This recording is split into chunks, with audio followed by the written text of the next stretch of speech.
I could go in if I. Yeah, So, like taking your license. yeah. You never What know. you're gonna see. Poor Brenda, she opened it one night, and there was somebody in there sleeping Oh, with the door scared the unlocked. crap out of Crap me. out of her, yeah.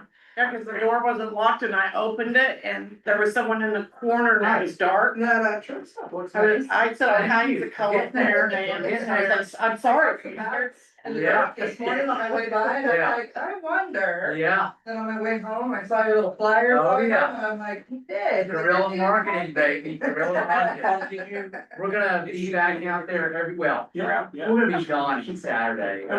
I'm mean and volunteer.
Several, and maybe even a marathon.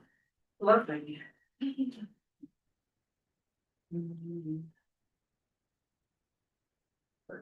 I think they start What is that? It's a feedback, there's a delay in. I think, No, it was her talking, it's us talking, but there's a delay, there's always a delay to get it. I know, but why, is your volume on your it's computer? because I haven't, let me see this. Okay, but why is it doing that? Is your computer You're saying microphone on? Yes, Yes, it is. Go to Down the there on the left. bottom. Right here? Yeah, Mhm. You should be able to just click it down there. Where, there? The speaker.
One of those. This is a test. yeah, I picked it up. Okay, did that work? Nan, can you hear us? Yes, I can hear you just fine just now. All right, thank you. You're welcome. You can do that. All right, we'll be ready. Yes, I can hear you just fine just now. Wait a minute, what happened? It's the feedback. Is it that computer? Maybe just turn the volume down on the computer and then, Yeah, I know on the computer itself. I get keyboard on there. Keyboard, There you go, that one. hopefully, All right, Something's different. that's all right. okay, we're learning. All right, ready to, are we recording? Are we recording? We're recording. All right, Okay. call the meeting to And we're order. live. Okay. With the pledge of allegiance. I pledge allegiance to the flag of the United States of America and to the republic for which it stands, one nation under God, indivisible, with liberty and justice for all. We'll do roll call. Councilmember Kyleman, Present. Councilmember Happy, You'll be late. Shortly. Councilmember Seeger, Here. Councilmember Pruitt, Here. Councilmember Price. Present. Councilmember Cramlett Here. and Mayor Wood. Here. All right, additions or amendments to the agenda. Not done. All right, adoption of the consent agenda. Make a motion to adopt the consent agenda, which includes the approval of the action minutes of March 23, 2026 action minutes, and the ratification of the bills in the amount of $445,269.27. All right. Got a motion and I got a second. Do we have any discussion? I just wanna know that are we keeping the running totals on the Zimmer and Bone contract, just so we know how much we're spending on that? Yes, they're on, aren't they on the bills list? Aren't they on the front sheet? Yeah, they're on there. Yeah, I think we did receive two new invoices that aren't on here. They would be on the next one.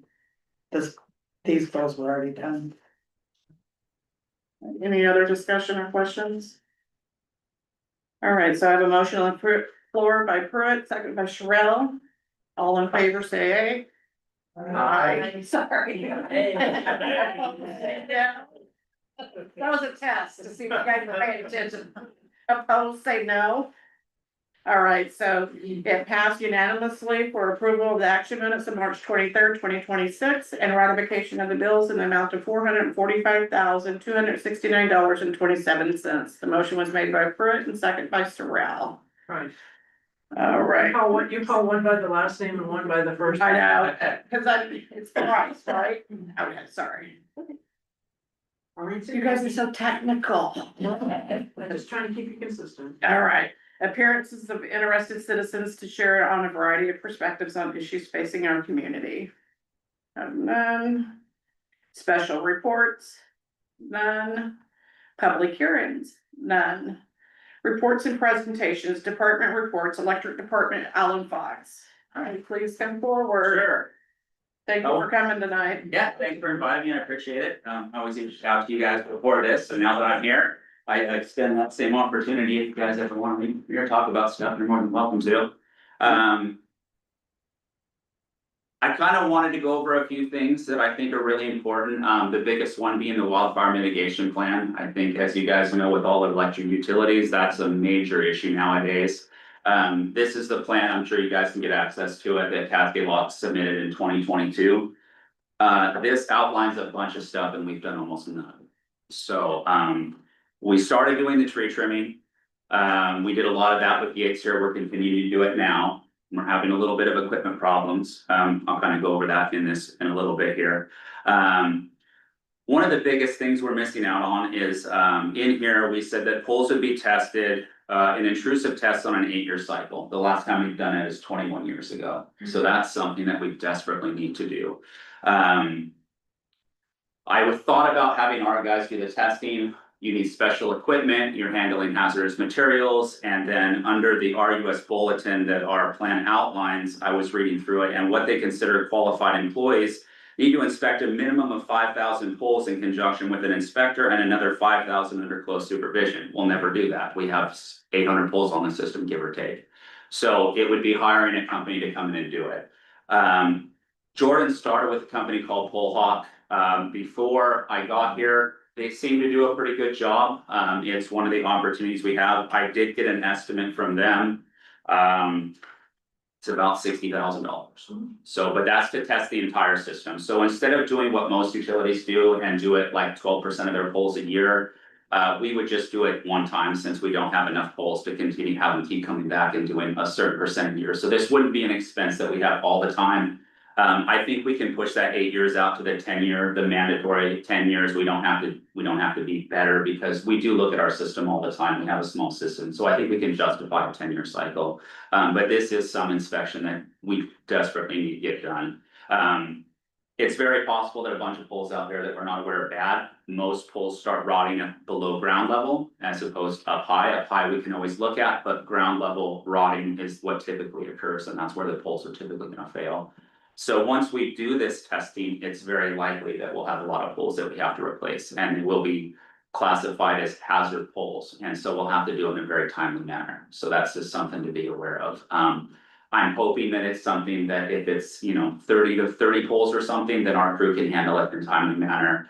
If it's 100 poles, we might want to get a contractor in here to help us get the worst ones out of the way, just so we can get it done. Yes. What was the name of the company? Polehawk. Do you have the report from 21 years ago? Like, do you know, out of how many poles we had, how many had to be replaced? No, I don't. The only reason I know that is because the poles are required to have a date tag on them, and the last date tag we have is 21 years ago. So, but I don't know where any of that information is, it would be. I do have another question. Are they gonna be testing the ones that we don't have access to, down by the train tracks? Yeah, they'll be testing everything. Yeah, so they'll be walking into these poles. It won't be, this isn't a truck access inspection. They use drones and they use, the newest technology is called a Thor's hammer. It's basically an audio signal that they send through the butt to check the condition of it. Yeah. I'm sorry, since we're kind of going along. Yeah, go ahead. So after we get 100% testing done and we move to this 10-year cycle, are we going to continue to do 100% testing moving forward after that, or are we gonna pull? That's what I would recommend, because if we couldn't really step back, right? Because if we did, then poles would go past the dateline. So again, because our system's so small, something to consider too is these companies have drive time to come here and set up. So they can test quite a few poles, probably 200 poles a week. So you're looking at maybe a month's worth of work. So if you brought them down here for 3 days and then paid them to drive somewhere else and finish off their week, we're just paying a lot of money for their travel time. And I think it'd probably just be easier here for everybody to remember and to budget and know when it's coming up. And we just set it on there and we know that, at this time, all the poles are going to be done again. Any other questions? Okay. Well, I guess I just wanna add, I was gonna hold my question to the end. Is there? Yeah, sure. Yeah. Yeah. Okay. If we can, hold them to the end. If we get too many stacked up, then we can, Okay. okay. The other thing I wanted to talk about is the SPCC, the spill prevention and control countermeasures. We're not storing our oil filled transformers properly. If there is a spill, we will be held liable for that, and the environmental impact and expense can be extreme. Sometimes transformers contain hazardous materials. The yard we have down now is just sitting in the grass, flowing down by the river. So we are required to have an SPCC plan and a place to store these transformers. I unfortunately am not able to do that. That needs to be engineered. So we need to find a piece of land that we want to use, possibly down but where they're at now, it might be okay. Maybe we could do it out front here if we move trucks a little bit. That's something we'd have to figure out what piece of land is gonna be best for this, but we will have to talk to an engineering firm. This has to be engineered and designed. What I'm doing now is all the transformers that are out there that are old are going away. It should be within the next 20 days now, a company's gonna come in and take all of that. They're taking transformers, reclosures, capacitor banks, CTs, PTs, stacks, everything. That yard's gonna get cleaned out of all the old transformers. There's a few transformers that tested high PCB content, which I'm finding very troublesome to get rid of, but I'm working on that. The existing transformers that are left, all our new stuff, I don't have anywhere to put them that's legal, so I'm not really doing much about it now. I think that we need to address where to put them and have a permanent solution as opposed to just move them around a little bit, even though it's not really gonna solve the issue. Um, Mapping, so this is one thing that frustrates me about Red Line, and I brought this up. So, I met with a guy out there doing a project out at Multnomah Falls, and I go out there and, I'm talking through him about, you know, what we expect from them and where the wire's gonna go, and he's asking me questions like, well, where does this wire feed? And it's like, I don't know. I don't. My GIS mapping system shows a straight line through Multnomah Falls. It doesn't show a J box over here. It doesn't show what transformers it feeds. So it's really difficult to do my job when I don't know where everything is. We're going off of, you know, there's some people that have been here for a long time that have a pretty good idea where things go, but you can't expect someone to possibly remember everything. We had an outage schedule the other day. We thought it was fed from one vault. We look in the vault, it's not there. We go to the next vault, it's not there. We go to the next transformer, it's not there. And then eventually we find a vault that we didn't know was there, and that's where the actual cable was fed from. We had a 911 call last week. We go out there and I was thinking, okay, if I didn't have somebody here that knew this area, what would I do? I'd drive up, I'd see a house on fire and I'd see a pole with a riser on it, and I have no idea where that underground wire goes. So maybe I open the transformer, maybe that'll kill the customer, maybe it won't, I don't know. Fortunately, there was a can in the backyard, but again, if you don't know where that transformer is out, you wouldn't know it's there, and you wouldn't know that that house is fed from that transformer. So this really delays our response in an emergency to something like that when we do not have everything mapped.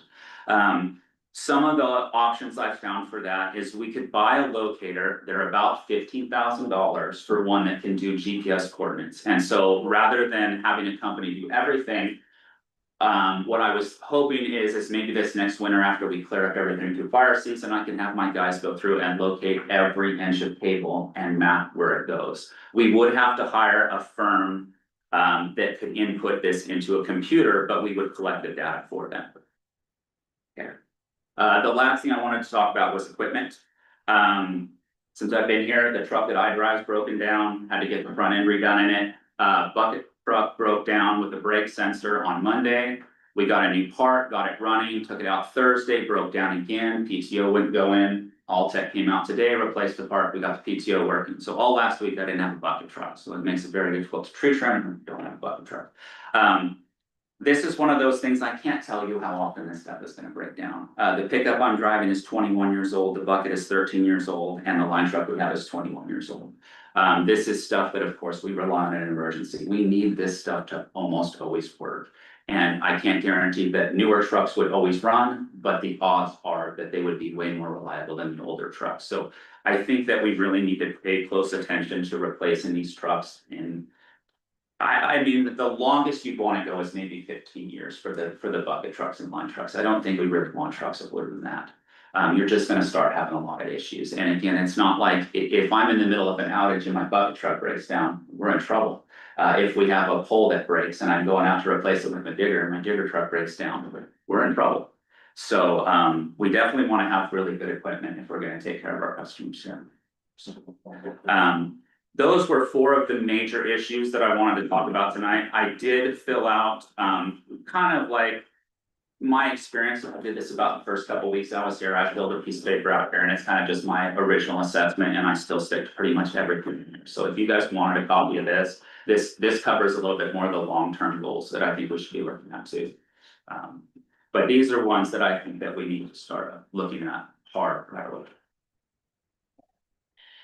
I would like a copy of that. Would all of you guys like a copy too? So yeah, we would like all council to have a copy. And who has a question first? Go ahead, Courtney. Is there a price per pole estimate for? So a pole cost about $1,500. The equipment on the poles can vary drastically though. So most of the equipment we reuse. But I would say we're probably looking at somewhere around the $2,000 a pole range. Again, some poles going out to YF that are just single phase with one insulator, no cross arms, are gonna be in the 1,500 mark, maybe even a little bit cheaper, but some poles in town that have double arms on it or stuff are gonna be closer to the $3,000-4,000 range. And then is this a locator, is it reusable for anything? Yeah, we'd still use it as a locator, and we would use it in the future, so any new installations we would be able to map. And being we're trying to go to a complete all new constructions underground, anything new we added in the future, we would be able to map it this, and it would be just as simple as having a company that already, maybe the one we currently work with, or maybe this pole hawk that George started a relationship with, one of those companies just adds it to their maps, and that should be pretty easy moving forward. And then is that the price for a new unit? That is the price for a new unit, yes, so it's, maybe we might be able to find a used unit, yeah. Yes, Bernard? Okay, so, needless to say, I support the pole inspection project, the 800 poles. That $60,000 quote from Pole Hawk. Mhm. Did we go through a bid process to determine that? How do we get, I assume there's other folks who do that work. Yeah, there is. So the reason I got a bid from them is because we already were working with them. So Jordan already had established a relationship before I got in. We've already spent some money on them. They've already partially mapped our system for us. So in order for them to complete this work, I need to have them complete the inspection on the system. So we could get other quotes, but beans were already, I think, about $30,000 into Pole Hawk. That's why I kind of thought our best bet at this point would be to continue with them and have them finish their mapping that they started for us. They can map the overhead, but they can't see the underground. We have to go through and locate all the underground ourselves. Right, so I don't know, Mr. Chairman, what the purchasing policy would look like, given this situation. We'll have to review it. All right, needless to say, I'd like us to make sure. Yeah. When a bid requirement is, a quotes are required, and we're doing that, at first glance, that doesn't seem like a reasonable price, 800 poles for 60,000 seems pretty reasonable, but I don't know the market to make that a good assessment, and it's uncanny how you go, oh, they got a good deal. And then you poke around one morning, you can get it for half price, so, needless to say, that would be my first. But for the words record, I wanna spend the money and get it done, I support you completely. I did reach out to another company as well, Osmos, which is the largest one in the Northwest. They never responded. I don't know Okay. why. Maybe it's too small of a system. They're not even worried about building a relationship with us. I'm not sure. All right. And then on that 2022 wildfire mitigation plan. Uh-huh. Can you talk a little more about what is your prioritization? Can you just give us an overview? What are the key things that it laid out we need to do, and what in your mind, what's we gonna do first, what's gonna second, how, what do you have kind of mapped out? Okay. And obviously, I assume there's gonna be some prioritization here, as we're in low snowpack, God knows if it's gonna be hot summer or not, everyone's worried about, at least I am. Yeah. And so we need to be, in your limited crew, we need to make sure we're very prioritized on what you're doing for the biggest bang, to reduce risk. And I would argue, even if it costs more, if it's a higher risk reduction, Yes. I would support doing that. Okay. Now, I'm not necessarily saying biggest bang for the smallest buck. Yeah. I'm talking risk mitigation. That would be my priority. Yeah, so, yeah, definitely, I agree with you completely. So there's a bunch of things in here, fortunately, that I can do. So a lot of these are reclosure management, wildfire settings, putting the reclosure in sensitive settings during fire times. More patrolling of the lines during high fire season. There's modifying our construction standards, so I've already changed some things. We've bought covers for all of our transformers, we bought cover jumper wire, so that stuff was relatively cheap that we've already implemented, and we won't start installing that on all new installations or any location that we work on.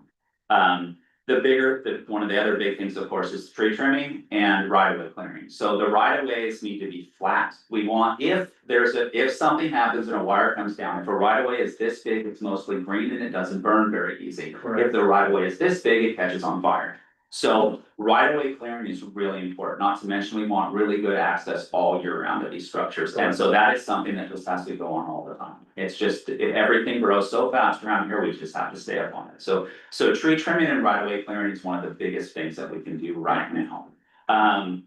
Other than that, it's, the bigger things is gonna be, undergrounding our lines, right? We could reconduct our tree wire. It helps in some cases. I don't love tree wire because it breaks and stays hot and it can be really dangerous for people. It does cause less fires, though, they found out. A lot of places are going to tree wire, but I think we've looked really hard at what it would cost to underground some of these sections of line through the wooded areas, and we say, I think we should should try to come up with the money and just underground it, as opposed to maintaining the right of way every year, trimming the line every year, and then reconductoring and replacing the poles. So I would rather go that route and just see if we can make it work. My crew can underground lines, like we can trench, we can conduit, we can pull wire, like we can underground lines.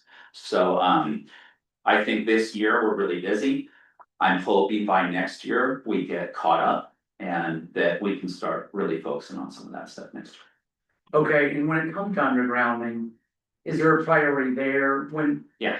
Last time we had a conversation with the electric, it was just Derek, but Yes. again, he's knowledgeable, assistant to a certain extent. Yeah. He was saying, Eagle Creek near Yes. there. Was a high priority, but he didn't say among all our priorities, so Yeah. that's not clear to me. Have you kind of taken your assessment on that? No, it's really hot. So one thing I didn't know before is we used to drive our truck on that to maintain that line. We cannot do that. That bridge was never, from what the only records the state could find is that bridge was engineered for about 30,000 pounds. Our trucks run between 32 to 36. So that's from the very beginning. They're 105 years old. They're inventoried as pedestrian structures now. They haven't been inspected for safety. Like, we can't take trucks up there. You can't get. So I can't maintain the top with the big trucks anymore. I can't maintain the bottom with any trucks anymore because I can't get anything in there anymore. Those trees up on the hillside are gonna continue to fall and take that line out. It is a low risk of fire, but that's the only thing we got going for us, is if it hits that. Because it's right. Because it's right on the walk, yeah. That's the only thing I have going for us, but yeah, that line is bad. There are broken poles down by the railroad tracks that I'm going to have to pack poles in and do. I don't think I can do it with 3 guys. I think that I can get the material over there and we probably have to have a contractor come in and actually do the work, because it's just too much manual labor, setting poles by hand. But we will do everything we can to get all that work done ahead of time, and then maybe just have a contractor come in and we'll just shut that line under a day, and then we'll work with them out there and we'll just move the poles out that need to be replaced. But again, that's very expensive. Undergrounding, unfortunately, is a really difficult place to do. It's almost like boring through rock, Yeah, right? I talked to the state about maybe we could bore under the tunnel, but they said it's solid rock. Maybe we can bore into the hillside and go around. Maybe we can come up at Eagle Creek. There's really not a lot of good options. I do plan on, if it's something we wanna move forward with, I'll meet with some contractors that bore for a living and get some of their ideas and if they give me a ballpark figure on what do they think it would cost to bore it. I have a few different ways that we can address the historic bridge crossing down there. We might be able to come overhead, since we already have overhead in the park, and cut down some of the costs there. But yeah, that's a tough one. Oh, okay, so, but, if I'm hearing you right. In my head, there's like. I don't know, 4 areas of undergrounding. There's what you just mentioned. Yes, water, There's the Wyatt, and then Well, stuff Falls. further on South Bank, you Yes. know. yeah, absolutely. So of those, call those 4 areas, how would you prioritize them? So I wanna start with Eagle Creek first, because it's the only one that I can access very well. Right. So that's why I wanna get that one done, is that I know poles are gonna get red tagged there when we do this inspection, which Right. means we have to change them. Correct. So that's why I'm pushing pretty hard for that one right now. Wyeth is a relatively easy one to do, but it's also a really long one to do, so we could do it in sections. There's nothing, it's not a big deal to dig, 1,500 feet of ditch, and we put 1,500 feet underground, and then we go back overhead again, and then we worry about some more later. Multnomah Falls, I'd like to do again, we can access those poles, but it's just an eyesore, it's right there in the most visited place in the gorge, so Sure. I'd like to get rid of that. It's definitely aging out there as well. We do lose, we've been out there to repair stuff quite a few times, and in the snow, it's pretty difficult to get in there. And then, of course, all those right of ways that are back there going up farther down south, maybe on a Right. single phase. So why I'd like to do Wyatt, because it beats my house, I would say it's one of the easiest areas for us to maintain. We can get to there year round, we don't have to drive, usually someone can plow it for us. When we go out to South Bank and try to get on those access roads, we can't get in there. Like, no one's plowing that, it's a dirt road Yeah. and it turns muddy and trucks get stuck. So I would say we probably focus on Eagle Creek, then South Bank, getting the worst areas there that are really tough to trim and maintain, and then probably Multnomah Falls, and then eventually Wyeth. Okay, well. I don't know if there's a way you can do kind of a risk assessment, but part of me says, and maybe I'm just gun shy, because prior to Eagle Creek, the fire before that was out of Wyatt. I don't know if you know that, 2005, right? That was a gnarly fire that almost took out the whole town. Yes, And it happened on a strong east wind day, Yeah. which we have in the fall. Yeah. And again, those are some vulnerable lines.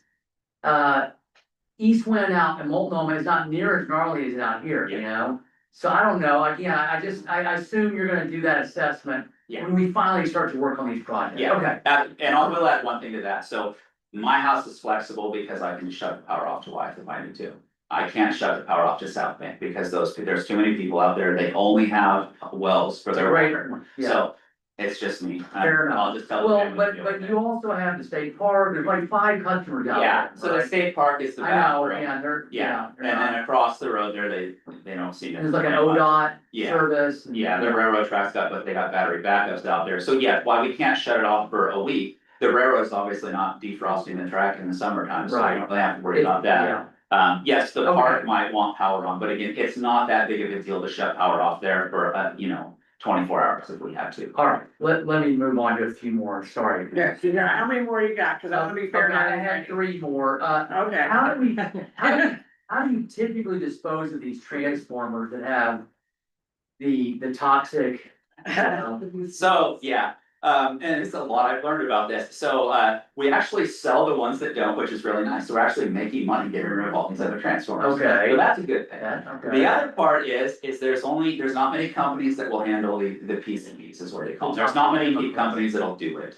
From what I understand, there's only like 3 facilities in the United States that will get rid of the oil, which it has to be incinerated. We cannot transport the oil. Once we know it's hazardous, we can't touch it anymore. It's done. We have to have a company come in, they have to load it up, they haul it away, and they incinerate it. I don't have prices yet. I was working with a company called Patriot. I thought everything was fine and they just stopped responding to emails. So now I'm working with 2 separate companies. One's based out of LA and the other one is national that has headquarters all over the place. So that is just kind of, Okay. I'll know soon. All right, but there are folks who do this. There are folks that do this. Good to hear, Yeah. okay. And then, I had mixed feelings on the GIS mapping. Uh-huh. There's part of me that says you contract out for that and you don't buy a bunch of equipment. Yeah. And then they're experts at it and we don't have to deal with it and we just get the products and then we use them. Uh-huh. But there's also parts, understand how it's nice to own it and then, you can do future requirements. When developers do work now, Mr. Zimmerman, don't they provide, the maps that show where all the lines are done, once they're done with their project? Yes, These days, we get that, right? yes, within the building, the as-bills.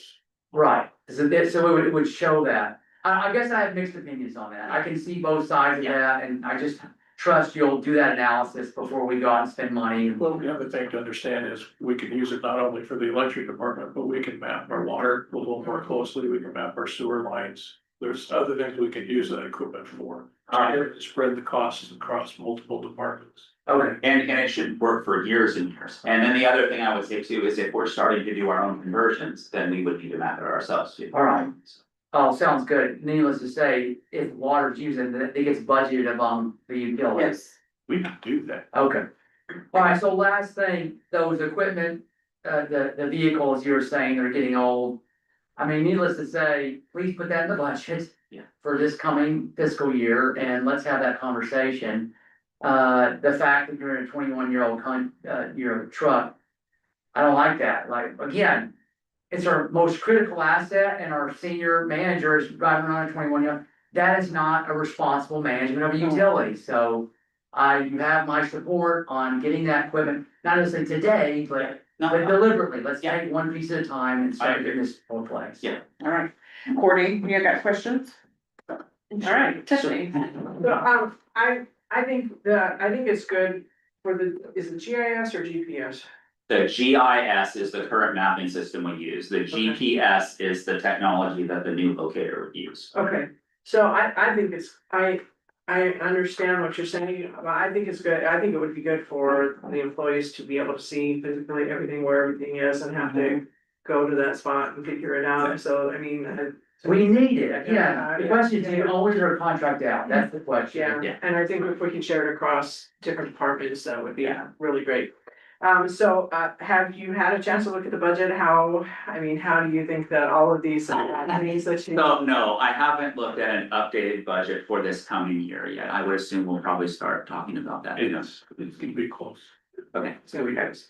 And then a question for all of us, is it the light department or the electric department? Cause when even reading tonight's budget, even reading tonight's council packet, some places it's the light department, some places it's the electric company. It's City Light, South Bank, but it's all one electric utility. I think we need to pick one name and stick, Electric. yeah, We do way more than just lights. Yeah. So, yeah, so I don't know, just. if I get a vote. Yeah, Yeah. just make sense right there, Electric, are you done? yeah. Did you have a Just question? a quick point on this GIS, I mean, yes, it sounds expensive, but when you're talking about having 5, 6 people standing around. While one guy is trying to find a certain conduit that's going who knows where, Mhm. that adds up real fast. Yeah. Yes, yeah, I- Alright, not arguing with that, yeah, I agree. Alright, Tom, And so you've got Derek as a resource for, who's been here, and you talked to Bill Randolph, could he go back to 70? Yeah. Where this stuff was all the way in. So if he wants to help us map it, right, somebody walking me around and showing me where this stuff is, like, there's no way we can address the whole system and there's no way I can remember the whole system. And that's what I'm noticing with someone who's been here for as long as Derek has.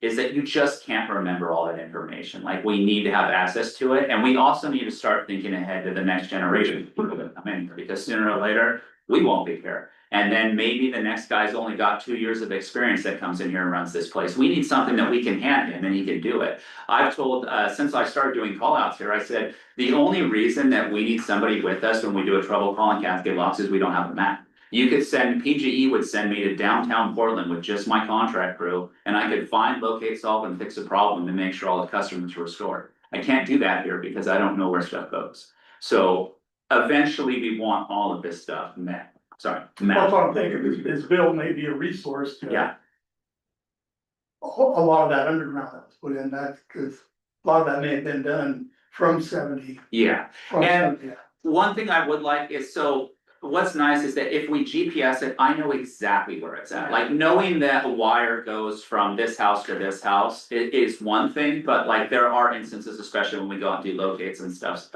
Sometimes it's difficult to get onto the right signal, so we kind of rely on where we think the wire is at. And we had a dig in not too long ago with one wire that just for whatever reason didn't locate very well. And we thought it was behind here and it wasn't, it actually came out the front of the transformer. So mapping this with a high quality device that can tell us exactly where everything is, there's a lot of value in that. I also want a map because that includes transformers, junction boxes, so I know things like before I go to a meeting with Multnomah Falls, I know what's in that vault as opposed to having to open it and look at everything. I can answer questions a lot faster that way. And then we can also plan ahead on emergencies or how we want to switch something around.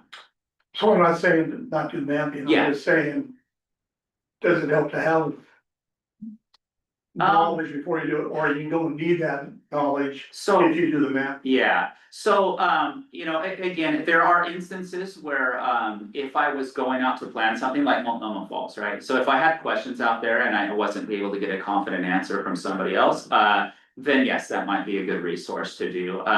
For something like an emergency call out, again, if it's just, you know, Connor or I that go out on it and it's an underground outage, like, we're gonna have a problem. And we might be able, if we wanted to call it, take a call at night or whatever and help us out if we have an issue with it, that might be something that we, you know, that would be very valuable. Because, you know, honestly, if we had an issue downtown, the Derek would be our only resource to figure out where things go. It's very difficult to work on that. We had a vault fire here a couple of years ago, right out in front of Thunder Island. There was a vault fire out there and we spent quite a while even with them there, trying to figure out where everything went because it was kind of a guess and it's not labeled very well, or the tags are old and rotten and falling off. And the way we used to build stuff in these tiny little J boxes that are crowded and wires going everywhere, that's not how we do it anymore. So the underground system here, especially the older stuff in town, is really hard to work. So, but yeah, I would say, you know, if he wants to help out. Well, just, you may approach him, Yeah, okay. I'll keep that in mind. but yeah, he's here since, I mean, that stuff was put in 70, Yeah, and he was around that. okay, absolutely. Yeah, I'll keep that in mind. Thank you. Do you have more questions, Tom? Okay, sure. Hey, did you have any questions? No, I'm gonna go back and watch the, sorry, Yeah. I didn't get it to the beginning, but I watched on Zoom, so. Yeah. I got some stuff you can read over. So. Yeah, so I think council would like copies of both of them, the wildfire one and the other, I mean, I would, that way we have it. How many poles do we have on stock right now? For replacements? Yeah. About 20. 20. And when you say that we need to find a property to store our good equipment on, does it need to be on like on a concrete pad? Does it need Yes, to be on the so it has ground? to be a non-porous surface, so the Okay. oil can't leak into the ground. There's a lot of things about it, it has to be bermed up to a certain height. Depending on where we live and how much rainfall there is, like if it's not covered, then we have to account for that, it could fill up with water. And then we have to be able to either manually open it or have some kind of a system in place that will let the water go and contain the oil if there's a spill. The size of this platform and the size of the berms and the containment unit are all based on the largest transformer that could potentially be stored there and how much oil it has. So those are the biggest factors, but yeah, we just need a nice level piece of ground with a proper drainage system, a way to contain the oil if it did spill. And again, I think they said it's a type of concrete, but a non-porous surface. How big of a piece of ground are you talking, like a half acre, smaller? No, like It's the down size there of like, this room, okay, probably would be fine. and then, Maybe slightly bigger, but okay, and then as far as our maintenance on our trucks, because if we go out and get new trucks, if we don't maintain them. Uh-huh. Do we do maintenance, do you see maintenance records on all of these trucks, or do we just fix them as they break? so from what I know, we do the required testing on the trucks, and that's probably about it. What is that, checking oil or what? No, so we do all that, yeah, no, that's just day-to-day use. Right, No, right. I'm talking about they have to be dielectrically tested every year, and the booms have to be inspected to make sure they're Okay. safe to use, so that's a yearly requirement. You're not talking about looking at like small little things though, but the things that are breaking, you're not gonna check, you're not gonna see them anyway. These trucks are very complicated. When you look at them, there's wiring harnesses with, 500 pairs of little wires running everywhere, and there's sensors everywhere, and there's safeties everywhere. And so these are things that are breaking, these are not major mechanical issues that we're going to be able to see. These are just little parts that just go bad over time because they just don't last that long. And would it be better if they were stored like in a covered area versus out in the open? Yes, if they were stored in a covered area that was climate controlled, ideally to keep the moisture content down, that's what's gonna get in your wiring harnesses and stuff is the biggest problem we're gonna have out here. That would extend the life of these trucks, Okay, for sure. okay, and then, undergrounding by the tunnel, some of us went on a drive, and I actually went on the truck going up that side. Fine. Yes, that's They're fine. dangerous at best, Yes. not counting the bridge. Anyway, so it is really bad, if anybody, I mean, it's terrible, and looking down to where we don't even have access to the poles there by the railroad that's in between the freeway there. Yeah. Do you know about are you thinking that we shouldn't underground there? Or we should No, because of the concrete or? I want it under, I think either going down the hill, there's already existing line that goes down the hill that feeds the lighting for the tunnel, so they've already done something to get down the hill right there. Right. If we could shoot under the tunnel and just follow the side of the road all the way up to the bridge, and then if they'd let us, we'd go across it, we'd attach to their bridge. If they wouldn't let us, then we could go overhead right there. And it's a little bit of work, we'd have to set another pole across the street there, tie into it, add another phase, but not an insane amount of work, and that's all stuff that we could do after the boring's done.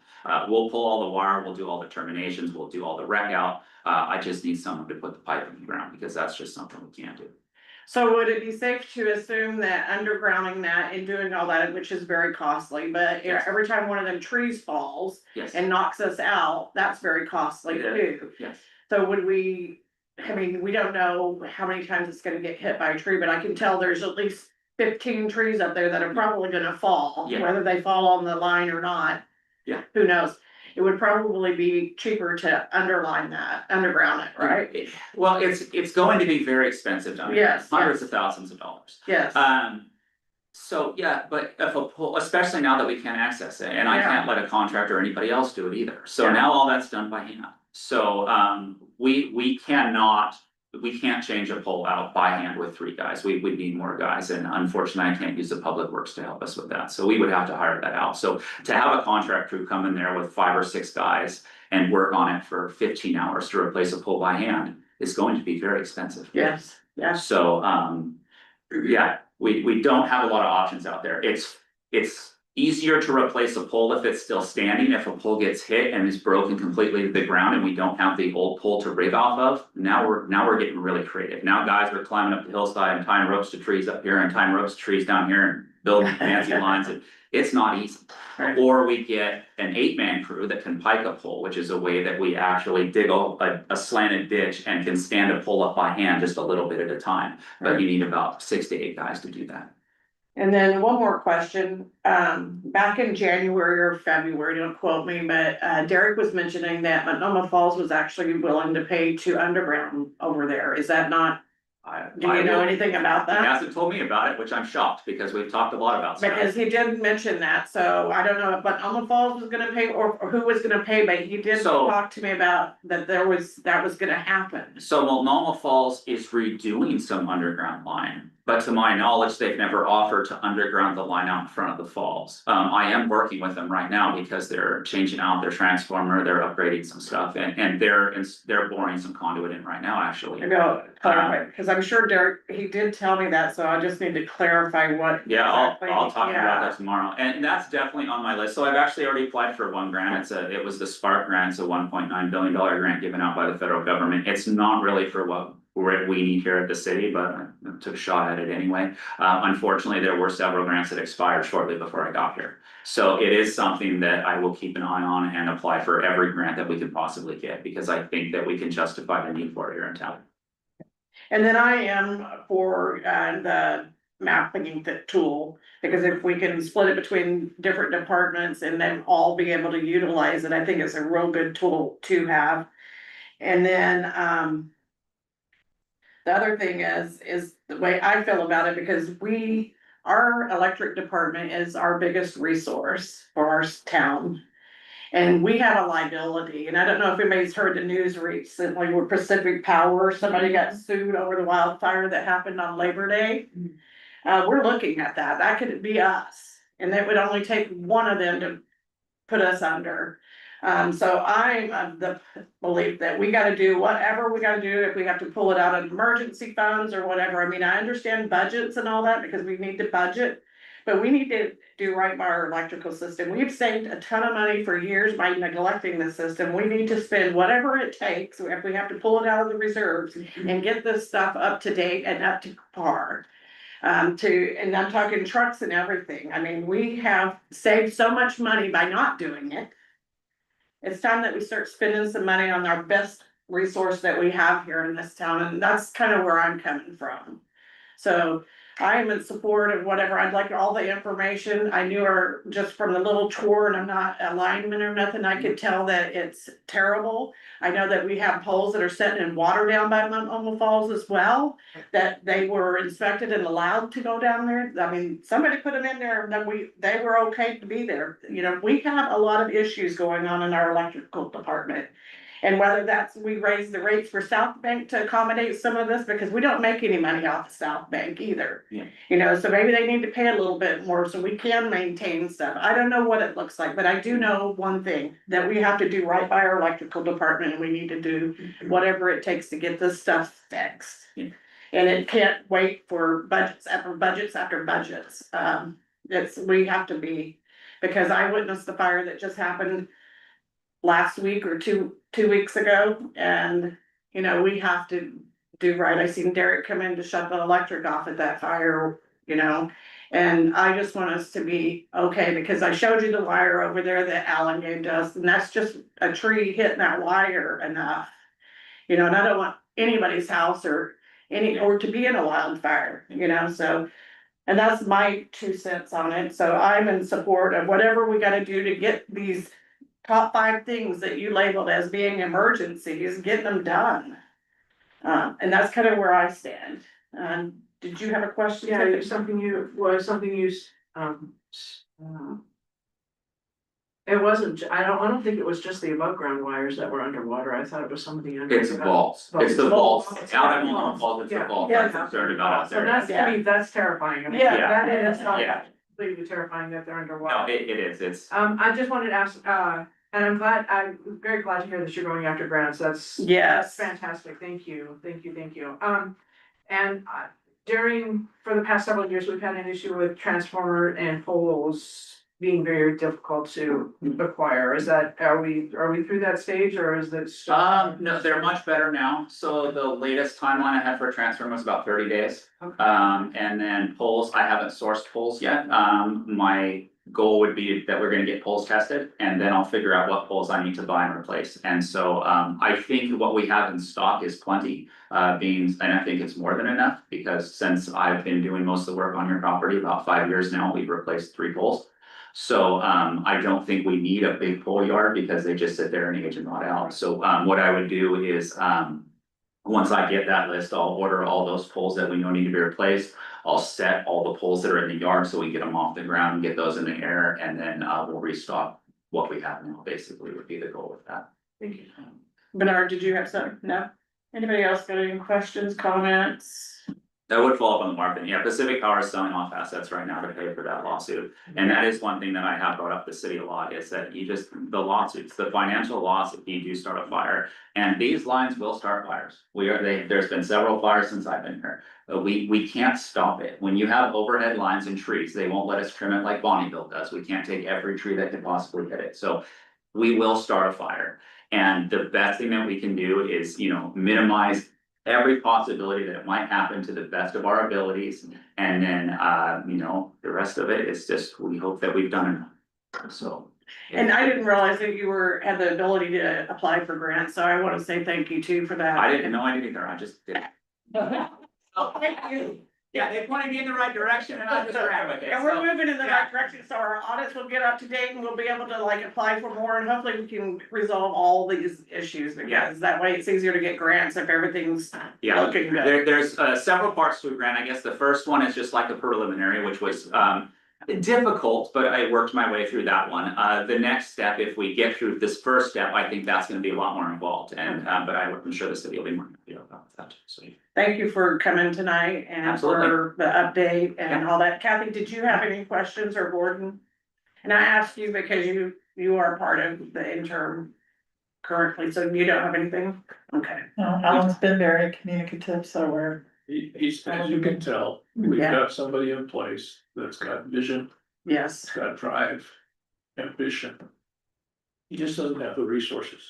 yeah, And we need to get as them. much as you think we've saved, it's not enough. Yeah. I understand, but yeah. But we'll Yeah. talk about the budget here in a little bit. yeah, Okay, so I appreciate you. yeah, you guys can get a copy of this. I'm sure you guys have this on the computer. probably. I emailed this to you, I believe, or did I think I just gave you a hard copy of it. Okay, Yeah, so I'll make some more copies of this and hand it out. We got it. Oh, you Yeah. got it, okay, Yeah, well, you only have, I have a copy and Patty has a copy, but you guys all have one. No, that. Well, yeah, we'll make more copies. Oh, you're just copy that, yeah, Yes. I'll yeah. get a copy of it. Okay, perfect, that makes that easy. This is the estimate from, hold on.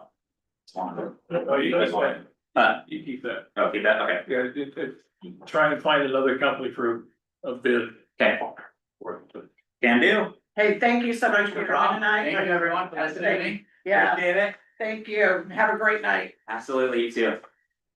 All right, moving on to ordinance number 470, the prepared food and beverage tax revisions. So, Tiffany came in and had some questions and we worked through it and and we found some more. Bernard found a couple more that we need to do. But the big thing was clarification on definition of restaurants, parts, or, push carts, to just carts, it's a little clarifying thing. The big thing was the section 23. Is section 23 was gave the city administrator, the tax administrator, who is the city administrator, the power to go into a business and ask for the records to audit. And I've thought about that, and I thought about that, and I don't wanna put any city administrator in a position where he has to go in and demand. You give me access to your books. But it is okay for an independent auditor to go in and say, let me take a look at your books. Again, assigned by the tax administrator, the city administrator, this is the business that you need to go audit. So I took that out of 23 and I put the audit report and the audit, city auditor expanded that in section 20. And we put some limits on it. If I don't know how many businesses are gonna qualify. 8, 10, 12, I don't know. But do one a year, do one audit a year. And make sure that that business after that year, the next year is not audited. To give them, not that they're already covered or anything like that, but so we don't hit it 2 years in a row. And then the choice has to be by random, so that you. And I don't know whether you roll the dice, pick a card, whatever, the choice to who gets audited this next year is a random selection.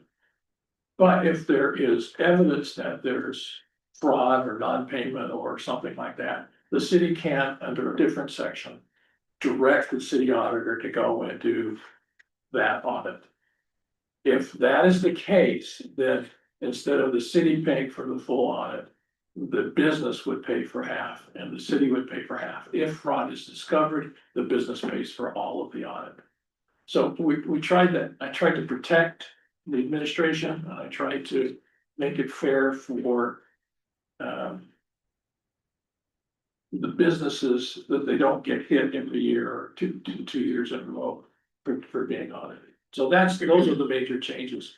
Bernard came up with one about bakeries. There was a section 2.3, items 4, 5, and 6 should be A, B, and C under number 3. But I can take care with that. But I just wanted to clarify that language before I bring it back to you in a resolution. Because that was a significant change. Any questions on those changes or? Tiffany? So I think, on the one change that you made in section 20. I think that you say here in your report that, the cost of the audit and any penalties, and I don't see that and any penalties. The penalty is in a different section. Oh, is it? Okay. Yeah, Ruben pointed that out.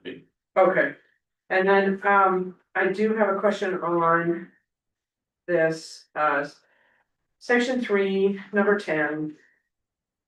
Just because. I have I don't know, a weird mind that thinks very differently. It says that food consisting of candy, popcorn, factory, prepackaged nuts, chips, gum, or other confections. So sometimes people put candy and stuff on their ice cream and yogurt, so is that correct? How? But that's, you're altering the food. Okay, You've opened the package to open it up and put it on the ice cream. okay, so these are prepackaged, Prepackaged. okay, so maybe I should say prepackaged candy and not just candy, because I feel like that's kind of a little wiggle room. I mean, I feel like, the following items, including toppings or additions, scooped or otherwise, placed into a cone bowl or other container. Section 2, tax imposed 2D. section 2. Okay. All right, it just, yeah, and then, but later on in that number 10, however, ice cream, frozen yogurt, cakes, pies, or other desserts are taxed according to the provisions in this ordinance. So should that like read single serving? Because in other places it says that the pies and cakes, whole pies and cakes, and a half gallon of ice cream are exempt. Sort of things. Ready for immediate consumption, I think is the overarching Yeah. idea. Okay, but that's not how this reads though. It is if you read section 2 first. In my head, if we're going logically. I just think it would just make more sense if it just said single serving. I think that would just clear up everything. Everyone. Single serving on 310. Yeah, Single serving food consisting of candy popcorn. no, after That's that. the. After that, the after action. the however. Okay. Single servings of, But it's talking about prepackaged ice cream. Yeah. Oh, is that? Okay. Yeah, Yes. yeah, 10 is talking about prepackaged stuff, Yeah. the other food stuff serving is before that. Okay, so maybe just put prepackaged then at the beginning of that. Prepackaged food consisting of, maybe, that's. yeah, Yeah. all that, just maybe move the word prepackaged To the beginning. Yeah, and then that will just take care of all of that. All right. And then the only other thing that I saw was, hopefully when this, when the ordinance gets done, you know, we won't have like a section 12 on the bottom of the page and it starts on the next, I know, it's just like that, I get that, but I just, yeah, I'm next. Everything. I know, and then the only other thing, like on section 22, disposition of use of tax funds. Any reserve, the last sentence there, any reserve fund shall be accounted for in a prepared food sales tax reserve fund. Should, If we collect things and we wanna just leave it as food tax, we make a capital reserve for food tax, so we know where it came from. let's see, okay, That's just an accounting. okay, but yeah, cause I was just wondering if fire department should be in there or something. Okay, no, that's all I had, thank you, fine. Anybody else have any questions, comments, Bernard? Yeah, so. In section 2, number 10. Go back to this. Number 10, okay? Let's see, section 2. And the tax rate shall be set by resolution of the. Yeah, so. Am I missing something or? The ordinance sets the tax rate at 5%. I think that's. It is in the ordinance, that's correct. So we're not going to pass this ordinance. So the resolution then just passes, sends the ordinance to the voters. And then when the voters pass it, that's what sets the tax. And I think that's a very good point. Now that I understand your question. That was my question. Okay. Yeah. Because we've had this raging debate with, the 2008 measure. Resolutions are generally considered administrative in nature and ordinances are the ones that are, subject to the measure. Mhm. And when we say, well, the tax rate set by resolution, it sounds like the language giving us wiggle room where we could change it to 6 or 7% and not have to go to the vote of the people. And I don't think that's the intent. I think that's. When we plagiarized other ordinance. I understand, but I think that might be to get Somebody else's. Okay, that's my first thing, and then the next one was, so on section 20. I feel like you should call out as a third party auditor. Cause isn't that our intention that we're not using our auditor who does, we're using a third party who's just specialized in these types of audits. But it's not really clear to me that we say the city auditor, it's not like we're using our auditor. That's not. Right. Yeah, no, that's true. So if we can, I think it should Third-party be third party auditor. Designated or, identified by the tax administrator. At the direction of the tax. Exactly, Yes, that's how they got it. operate, okay. Perfect. And then the last one. Oh, on the Q and A, I just had a few comments to make on that. That's fine. That's my best guess. You can send me, email me. Well, but for the public consumption, for those who are watching, for us who are gonna have to, well, I hope we're all going to. Promote this measure once it gets on the ballot, but. What I wanted to say was, let's see.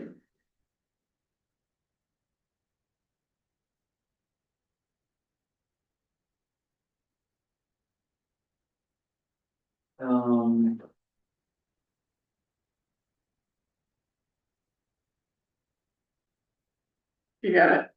You want a minute to pull it up? Yeah, someone else. go ahead. Okay, so I'm sorry, we're gonna go back to section 3, number 10. Read 10. If we say prepackaged at the beginning of that, and then it goes to say, however, ice cream, frozen yogurt, cakes. So somehow. Or other desserts are taxed according to the provisions in this ordinance, so there's a little bit of a. Which is on two. Well, I get that, but if we say prepackaged at the beginning of that. Number 10, prepackaged food consisting of candy, popcorn, factory, nuts, chips, gums, and other confections. However, ice cream, frozen yogurt, cakes, pies, or other desserts are taxed according to the provisions in this ordinance. There's just, I know the section 2, but That section is titled exemptions. You can't have an exemption without a rule. So it's more like section 3 is a subset of section 2 as opposed to its own individual section. but this says, however, are taxed. This is, however, ice cream, frozen yogurt, cakes, pies, or other desserts are taxed. As to the provisions. It's just confusing. It's not very clear. I mean, in theory, you could take out that whole second half after the semicolon. Yeah. Yeah, That makes sense. just take all that out, strike it. However, Yeah, because it's referenced in somewhere else. yeah, Thank you, because I just, Okay, Mayor, I This is the forgot one. okay, Yes. thank you, I'm sorry, we won't go back. you good? I think so. All right, Bernard. Yeah, so again, for the public's consumption, I think, which is a critical piece on why I think we're pursuing this revenue is the question 3, why are we only charging food and beverage facilities? And the answer, this addresses food and beverages would have been altered for preparation service in the business establishment. It is not a general sales tax. I'm like, okay, that's all true, but the reason we're doing that is we were trying to tax tourists. We want tourists coming here to spend money on food and beverages. They're not buying a Jeep or but they are coming to town and using those resources from our town. That's why we're doing a fair and not a general sales, because we're not trying to tax locals, anybody else. Right, So I just want everyone to understand that this is an effort for us to tap a resource that's not being tapped to help us fund our fire and EMS, which by the way, generates a lot of demand on the fire and EMS. So to me, that's like, answered, in highlighted and blinking yellow. right. Why we're only charging food and beverage, because we're trying to, capture revenue from our tourism economy. Correct. Alright, All right. thanks. I'm glad you said that, because those answers should reflect how we would answer that question. Exactly. You know, and that's not what I would say, when I ask that question myself. So, operator registration form, so as I understand it, when, we've got a lot of food vendors coming in for weddings and events, especially during the summertime. And, I mean, I can't even imagine how many different vendors are here over the course of the summer. And just the likelihood of one of those people being able to slip through the cracks and not collect the tax and not pay the tax, could be problematic.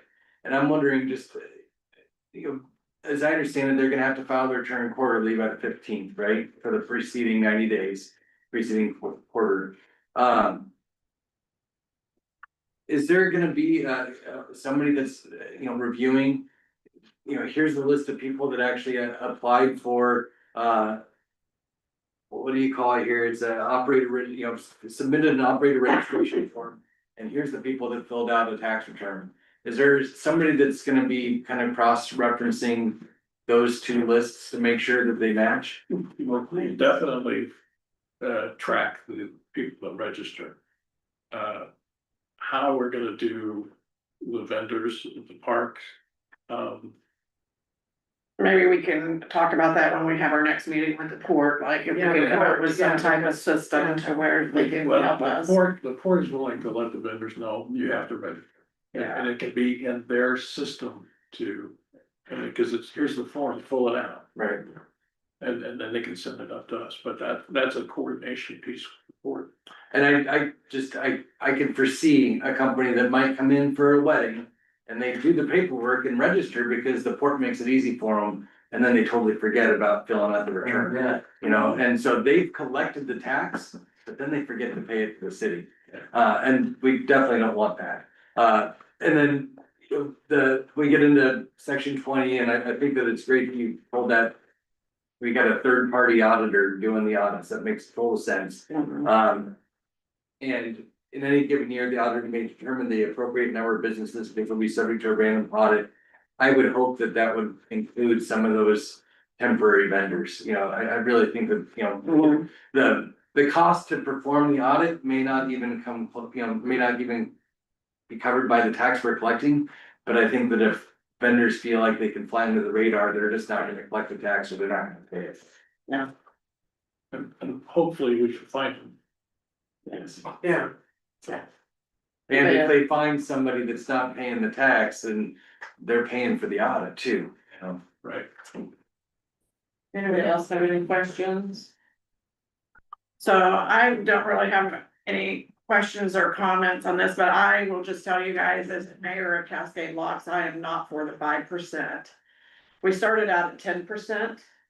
And I settled and went along with us going down to 7%. And my reason being is what just happened 2 weeks ago in our town. Okay, we had a house burn, and it was a ranch style house.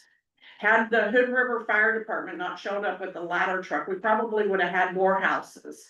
We do not have a ladder truck, but we continue to build 2-3 level homes or businesses in this town. And this home was a ranch style home. It was not multi-level. Going with 5% is just gonna keep our fire and EMS status quo. We're not making it any better. We're not updating anything. We don't even give our volunteers raincoats to go out on these accidents and stuff. You know, we need to do better by our fire and EMS. And it's a real serious issue, you know, because how I hear some of the businesses talk and some residents too, is they talk about it like it's coming out of their pocket. And that's why we're trying to prevent it coming out of our pocket. We want it to come from the people that are coming to our town.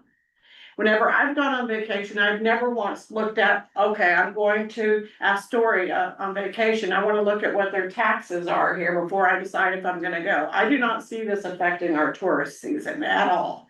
People come here because they love it here, because we are the most beautiful place in the gorge. You could do it all here. We have the water here and all that. We really need to bring our fire and EMS up to date. Because the idea of this, us just keeping it status quo, we haven't updated our emergency plan and it's overdue. Our equipment is the same thing. If you look on the last page, I mean, we've got equipment that's many years old.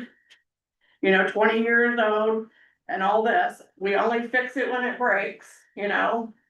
And I think I would like us to be able to get our equipment up to date and do better by our fire department. And the fact of the matter is if this doesn't pass, then we don't have EMS. I mean, and the tourists find out, hey, if we come out here and we get hurt, or we call 911 and nobody comes for 30 to 45 minutes, we will lose tourists then. So I'm really hoping that this council will really think about the percentage. And take, like, that really opened up my eyes. I don't know if anybody knows how many fire trucks it took to get that fire under control. It took a lot. We had, West Side. Hood River, Skamania, yeah, and Stevenson and us out here, you know, and it took all of it, and that was a ranch. So if one of these 3-story businesses or these houses that we're building up on the hill, yeah, they were to do it, I mean, we could not fight it, and we're waiting 30 to 45 minutes for help. So, and I really feel like 5% is just putting a Band-Aid on it. It's just gonna keep us doing what we've been doing. It's not gonna get us new equipment or anything. So that's my 2 cents on it. I will stand firm on my 7%. I will, if you guys want 5%, I will vote no, only because I want the citizens of this town to know that I want us to have fire and EMS, and I don't want us paying for it. And that's kind of where I stand. Bernard, you first. So, look. I don't disagree that there is validity to your revenue solution. What I worry about is you get to a point that you have our businesses actively fighting. And if they actively fight it, they will then be running a counter campaign while we're out there door knocking saying, support the measure, support the measure. They're gonna have their own folks saying, they're trying to tax you to death and using all the memes and the misinformation that you see, unsettling public policy all across this country. And I would rather not have that fight. I don't know what that tipping point is. I know the restaurant and business, lobby, they generally oppose these. Will they let us fly on their radar, because we're such a small community, it doesn't really affect that many? I don't know the answer to that. But if we get too much, then our restaurant's gonna go to them and say, we need to kill this measure, right? So that's the balancing act. I don't know the answer. I do know this. I talked to one business owner. I said, hey, did you hear that we're thinking of going from 7 to 5? I know you had concerns at 7. Are you not having concerns at 5? No, I still want to oppose it. I'm like, oh my God. Yeah. So you see how this is it's not clear whether 5 will get us over the hurdle and what kind of resistance we're gonna get at 5. But I do worry at 7, you're gonna get more resistance and then we get nothing. That's the risk. If you go for 7 and they vote it down, then we're really screwed. So you can see how this is challenging. I just want to make that. And I get your argument, but I also get that we need to be very, very, transparent and I very agree. honest. with, Yeah. Like, We tell because I them. can tell you, if we don't have EMS and people come to our town and get hurt and you can't get help, that's gonna kill us too. So we need to be very Again, what honest you have. about it, but I get what you're saying. I That's get the what you're saying, challenge. Tiffany. And I agree with what he said, and I agree with what you say, but I have a few things. We really don't know how much money we're gonna get. We're doing We the don't. best guess estimate on phone pings that come to our town. So we maybe get more money than you think we're gonna get, for one thing. For another thing, I think we do the 5%, and then in a couple of years, decide if we wanna raise it after the citizens see that it's not that much of an impact to their bottom dollar and that it is making money for our electric department. We put it out to raise it 2% or Fire. Our whatever. fire department. Sorry, Electric's on your mind. sorry, I know, electric's on my mind, sorry. I just is all day long. So, and then we put it out and see if they're willing to raise it another 2%. I think we have to show them first. I think it's not gonna be the ideal thing that you're hoping for and that we're hoping for, that it'll be some super great amount of relief, but I think we have to show the citizens. And I think we have to really establish really how much we're gonna make off of this before we go for the full 7%, because it's just, we're picking numbers in the dark and I don't, we don't know. So, Right. that's, So I was standing with the mayor watching this house burn and I, the thoughts were going through my mind were, I thank God it's not windy. Yeah. Thank God this isn't August. This, we are in such a sensitive area and, I totally agree with where the mayor's coming from. And I appreciate your passion. But at the same time, we've heard from business owners that say, if you knew how much we actually make, you'd realize 7% is too much. Here's what you're saying you need to raise. You can do that with 5%. That's what we've heard from some of the business owners, and obviously we don't have access to their books. We're not asking for that, But I think that, I agree with what you're saying, Tiffany. I think let's, get started with the 5% and then give us a baseline. Let's show people that we're trying to be responsible and take just what we need. We're not trying to be greedy, but we've got real need. We've got a lot of things to address. And when we kind of worked that backwards last time, we realized that, we're trying to figure out how do we make it so that the tourists are paying this, paying for this and the residents aren't. And we found out that we can't run it seasonally, we can't say that there's an exemption for locals, but what we could do is if it's bringing enough revenue, we could get rid of the EMS fee, we talked about that last council meeting. Mhm. And that's a way that, this is a $9 a month that's coming out, coming off your bill.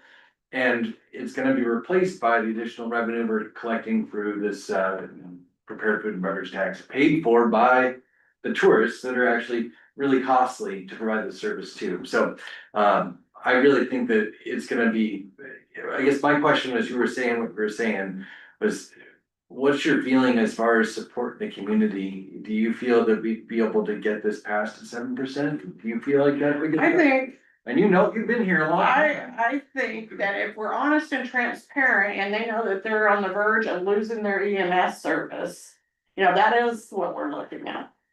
And at 5%, what I've heard us talk about is that we're gonna save 5% that we're now giving out of the general fund to fire and EMS. So they're not gaining anything with 5% if we're doing it the way we say we're gonna do it. That's my concern, because let me tell you, if you come back to me for more money, I'm gonna probably say, manage your money better.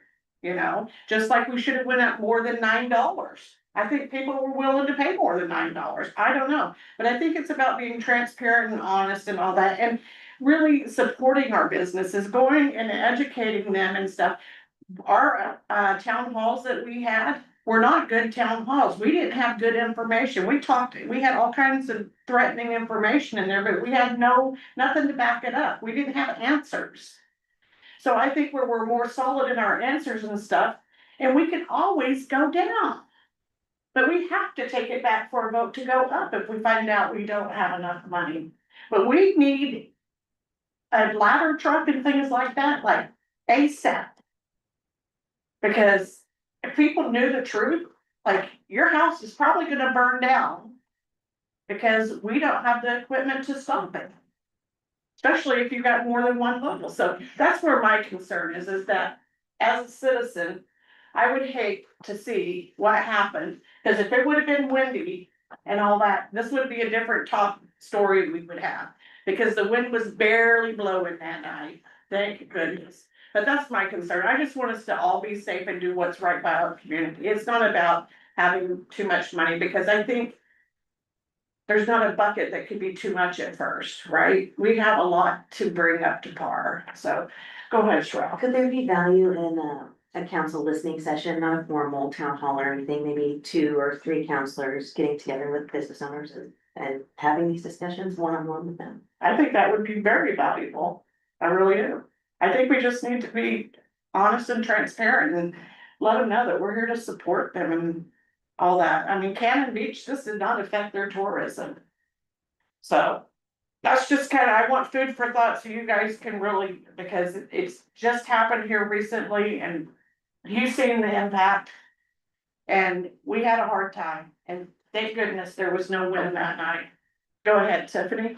So and I like that idea that we can get rid of the $9 per month thing, and that could be a selling point for adding 2% on it the next time. And then, after we can show the citizens what it is, how much we're gonna get, how much we're gonna make, and then we can say, hey, we wanna raise it 2%, but we wanna take away this part of it. If we get the other 2%, I don't know if that's right, I don't know if we can do that technically, okay, Sure. but yeah, but so that could be a great selling point for adding 2% on later. I don't think it's gonna be, for right now, it's just gonna give a little relief. It's not gonna be a fix-all. We know that it's not gonna be a fix-all. But I personally feel like, I think we can get 5%, 7% is just gonna be a really, really hard sell. Okay, let me get it. And then I'll be here. I mean, in response to we can come back and lower it, yes, but we have to get it passed first. And to be able to come back and lower it, we have to get it to pass initially. Yeah. And I think that's, we're looking at what we think people are going to approve, and as much as so many of our residents appreciate our fire and EMS. I feel like it's also one of those services that you really only become passionate about it if you've experienced it. Yeah. you know, or you've sat there and watched them do their work and put out a house fire, you can feel the importance, and if you haven't ever had to be in a situation where it was necessary, it becomes a harder sell for some people. So if we do the 5% and that don't pass, and then we gotta go tell the people that you're not gonna have EMS. Then at least we came to the We table need with to, we need to, compromise. so we need to be transparent and honest about this, you know? Pete first and then you, Bernard, go ahead, Pete. Just, yeah, think. I agree that I think we need more than 5% is gonna generate, but we won't know until we collect it, and really it's the optics, you know, we gotta get it passed. And, you know, I think that's what you're bringing up, Bernard, is when you compare this, you know, our city and what we're proposing to the other cities that actually have something similar. You know, if we're at 7% or 10% and they're at 5%, I think we're gonna have a real hard time getting, you know, I think it'd be really easy for somebody to take an opposing viewpoint to manipulate and skew that and spin it in a way that could gain traction and would make it difficult for us to get it passed. Bernard. Yeah, so just to remind folks, the River County tried to do this and it failed, Yeah. okay? And their general fund is worse than ours. We're at what were you, 217 or 250, a thousand? They're like $1.42. They're really sucking wind to try to fund police and do those basic general fund services. And the voters said, go screw you, you know, and that made no mistake. That was partially because of a mass information campaign by the food and beverage industry. That's what we gotta worry about. Yeah. So just. And they came to one of our town halls Yeah. too, they were here. Yeah, so, all right. The second thing, I just wanna make sure that when the public, kind of hears this conversation, here's the reality. If this doesn't pass, our our fire doesn't just, it just doesn't, you know, collapse. What happens is it slowly degrades, Yeah. okay? The cost of things keeps going up, the revenue to support it is not there, and we just slowly degrade to we are a very dysfunctional fire and EMS department. And then tourists as well as locals start to feel that pinch, but it doesn't happen overnight. Everyone needs to keep that in mind. And that's the nature of a lot of government services, you know? And so the question that we have as a council is, how do we convince the public that that's not a good way to run a city? And you should support initiatives like this, so we keep a healthy and properly trained and staffed and resourced fire department to meet your needs, both as a citizen, but also protecting these businesses and everything that these programs do. So just, that's the nature of this work, you know? And I totally understand everybody. I hear all of you guys, I really do. And whatever the citizens want, that's what will be voted for, and they'll either vote for it or not, but it has been a reality where we didn't have EMS I remember. services about 17 years ago in this town. And when you called 911 and you were hurt, you had to wait for Skumani or Hood River to come to you. And when you got someone hurt or can't breathe or whatever, that's not a good wait. So it's not that it can't happen, it has happened before in Cascade Locks where we didn't have that service, so I just wanna throw that out there, but. I just kinda said my piece so you guys know and the citizens know where I stand on it, and I will support whatever we decide to go for, but I think being transparent and honest and maybe getting some council members that wanna go around, I'll go around. I don't mind talking to businesses and being very transparent and honest, because I really get the feeling like they think that we're trying to take their money. And that's not the case. We're not trying to take their money. Tom? And so I would just say, I wouldn't come up with saying, we may bring money, we may be able to get money back, whatever, that's not gonna happen. That is never, it's gonna do nothing but go on up, you are gonna need more down the road, cause that's the nature of the business. But where you were talking where we didn't have anything going on here, it got to the point where you can say Stevenson or whoever was gonna come in, cause we didn't have it. It got to the point where they said, because you don't have it, we're not coming. Exactly. But right now, we do have a good department, we got a need, and all of those outfits, they are prepared to help us and they're prepared to come as quick as they can. So they're prepared to back us up right now, cause able to give them help. Mutual. Yes. Yeah, we're able to give them mutual aid, but if you can't give them mutual aid, they're not giving you mutual aid, they're not. It's still mutual aid if you don't have anything else. So as long. No longer mutual. As long as you keep it going, they get here as quick as they can, and on the ladder truck end of it, you know, there is no doubt that we need a ladder truck, there's absolutely no doubt, because we have built houses a lot higher than everything. And the lower trucks can't do it. But I talked to a firefighter across the river, and I told him, you could, Gord could look into it a little bit about it, either White Salmon or Stevenson or whatever, they've got, either gotten a ladder truck or they attempted to get a ladder truck. And they found out that the training of it was way too tough, way too hard for them. And the insurance went up so much because of that truck that they had to get, I think they may have gotten rid of it or declined doing it. So even though we may look like, let's go get a ladder truck, we may not be able to come close to affording something like that. But The training for employees on how to use it correctly. yes, and it's tough, and they gave up on it. And I think maybe they've had one or thought about it. But if you have a good department, and we do, and I think that we need to get some more money in there to keep it stable. As Bernard said, you don't want it degrading. You need to at least get enough in there to keep it stable. We've got great help coming. I mean, if you can get in there and at least keep something knocked down enough quick enough, and I get there quick, get there first.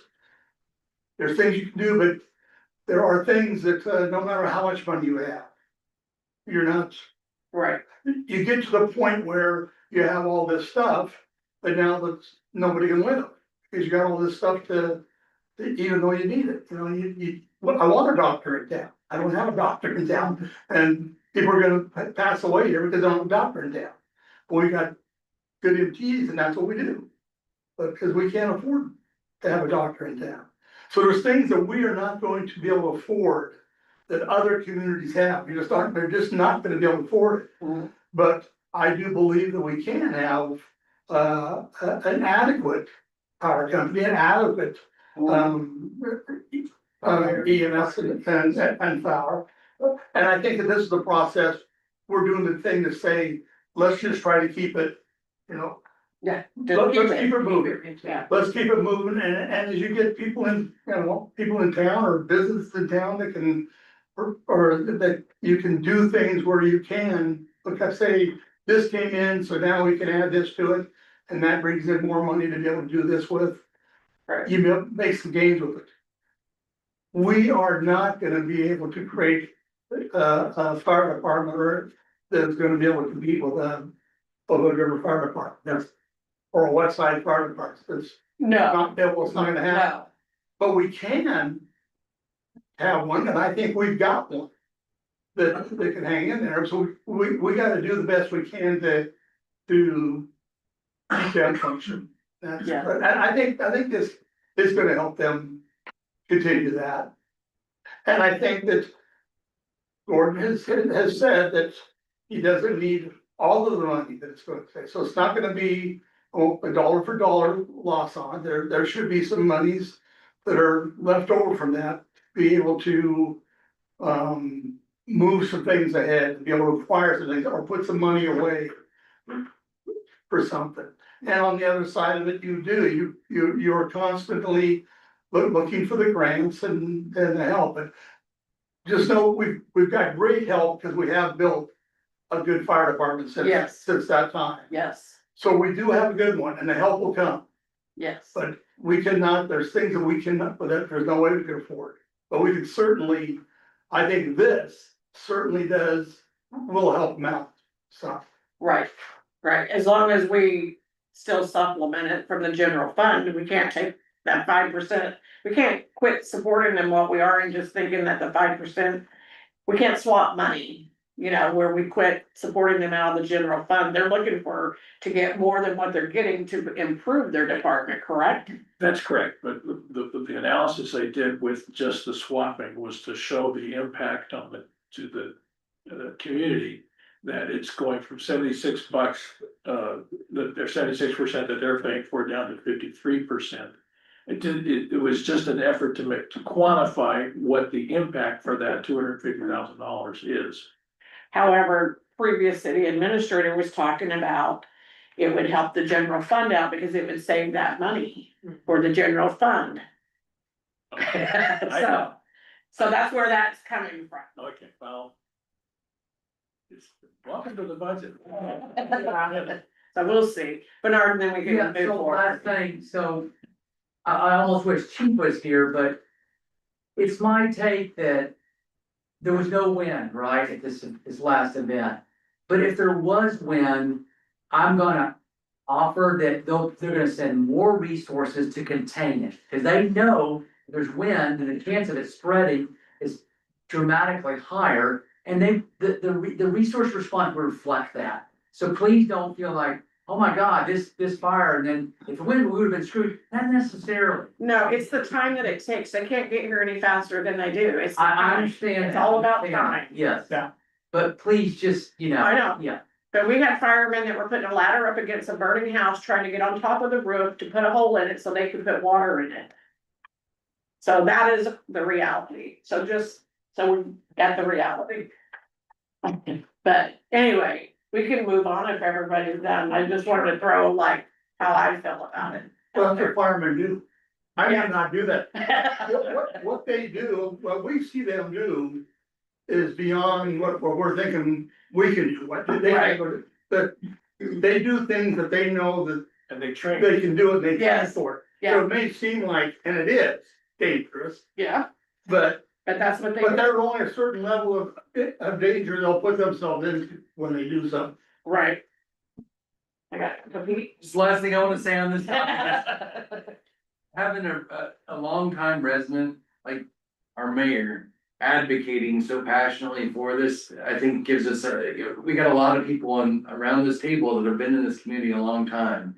And I think that having you guys helping to, advocate for why we're doing this really gives us a huge advantage, to fight the, the special the interest. special interests that are not from this town, that Right. are gonna be saying it's bad for their business. Right, But really, that's what it's gonna come down to, is the people that are from this town realizing that this is good for our town, and the people that are not from this town are gonna be saying, we don't want it because it's gonna be bad for our business, or bad for our industry. Right.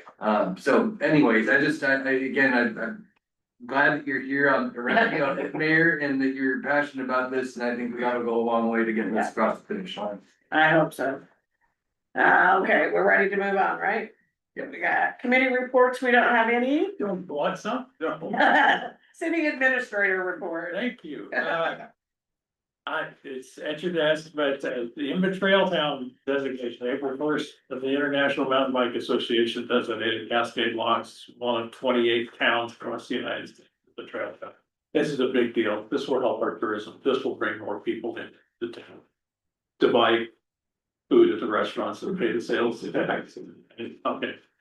Number two, wastewater plant pumps update. The first pump is in the process of being rebuilt. The old parts are on site for the other second pump, and we have not yet determined what to do about the replacement of the third and fourth pumps at this time. It may not even be necessary. Engineering is still reviewing that.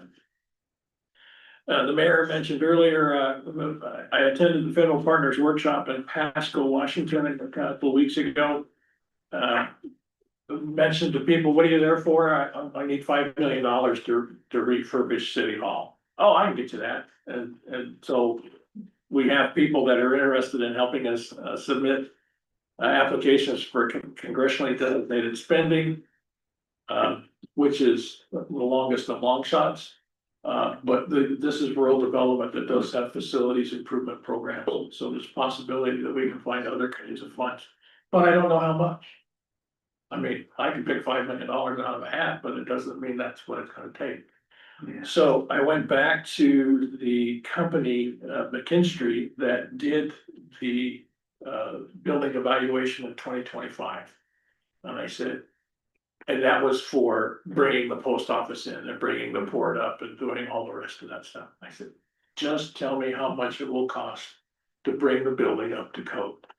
And maybe do floor coverings, maybe a paint job, but let's replace the windows, let's do HVAC, let's redo the parking lots, just to get the building so it's functional. I met with them this morning, and they're gonna come back with a proposal, to tell us how much that would be, so that we know when we go out for grants to look for this, we know how much we're going for. And there's lots of ways to pay. There's a bond measure, there's grants, there's raising rates, there's all kinds of multiple, but I don't know which avenue to approach, because I don't know how much. So that's what the purpose of that is. But it was nice to have the assistant director of the Washington State Rural, USDA Rural Development say, oh yeah, I can use that money at heartbeat. I have since talked to our congressional delegation, and it's not that hard, easy. One of the things that's gonna stop it is we have to have our audits up to date. All right. The next one, the ADA substation project, we had a request for bid for the refurbished 12, 16, and 20 megawatt transformer. We had budgeted $600,000 for that. The bid came in at $610,000. The problem was it's just for the purchase. The transformer did not include shipping from South Dakota where the transformer is, did not include installation, did not include removal of the current transformer, did not include anything. It was just, here's the transformer. So we are meeting tomorrow morning with our engineers to say, where do we go from here? Do we reject the bid? Or do we take the bid, get the $600,000, find out how much it's gonna cost to ship it? What's our total budget process? Let's review the whole budget again and take a look at it. We've submitted a request to the EDA for an extension. It's been denied before, but we're closer now than we have been when it was denied before. The port is going to Washington DC next week for their annual conference. They're gonna be talking to our congressional delegations about an extension. Because our congressional delegation, as any congressional delegation, does not want to give the money back. So we're working every angle we can. We're gonna do the best we can to get it started and get as much money out of the feds as we possibly can. I just wanted to give you an update. It's discouraging, but that's the way it is. The mayor and I will be attending number 5 of the LOC conference next week in Pendleton. 6th, the Ruckle Creek slide, the FEMA declaration that Governor Kotek sent to the FEMA for the December 15th to 19th storm, what was that? What do we call that? The river atomic. The atomic. Atmosphere. Yeah. Well, it was, bomb cycle, whatever. Right. The FEMA declaration was signed this weekend. That may give us a funding source to remove the slide. We don't know yet, but it's because this happened during that event, it could be covered by FEMA. Now, the problem will be which organization is gonna apply for the money to do it. And we are a likely organization because it impacts us the most. And we would be able to accept FEMA funding. We don't know yet. Yes, sir. Any question? Yeah, so I was around for this weekend, the 3 races that took place, and I heard that the Bridge of the Gods 10K half marathon were canceled because of the slide. Yeah. That's correct. So it's disappointing. It's another big, Yep. brings a lot of tourist folks, heads in beds. Given this development, is it possible maybe we get the port to take the lead in trying to get an allegation and get this thing done? There are about 8 of us, agency heads, directors that are working together to get this done.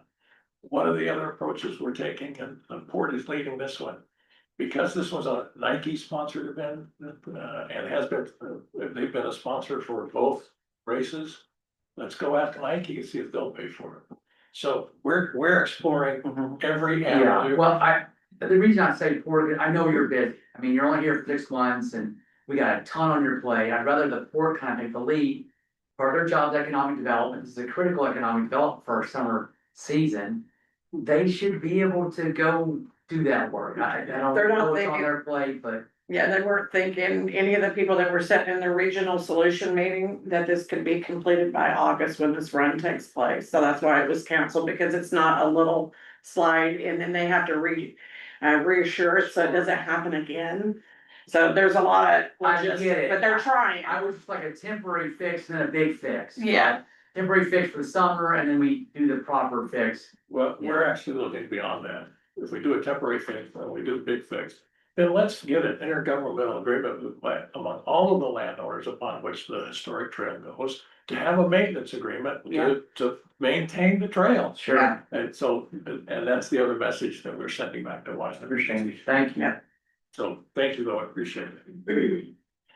Finally, budget calendar, besides the work on the audits, Ms. Bump has been diligently creating a foundation for an accurate budget process. You know, we don't know if there's money there to spend. Basically, she's going through every financial transaction for the past 3 years to make sure the revenues are credited to the correct fund and the expenditures are debited to the correct line item. We're very close to having a current financial statement available.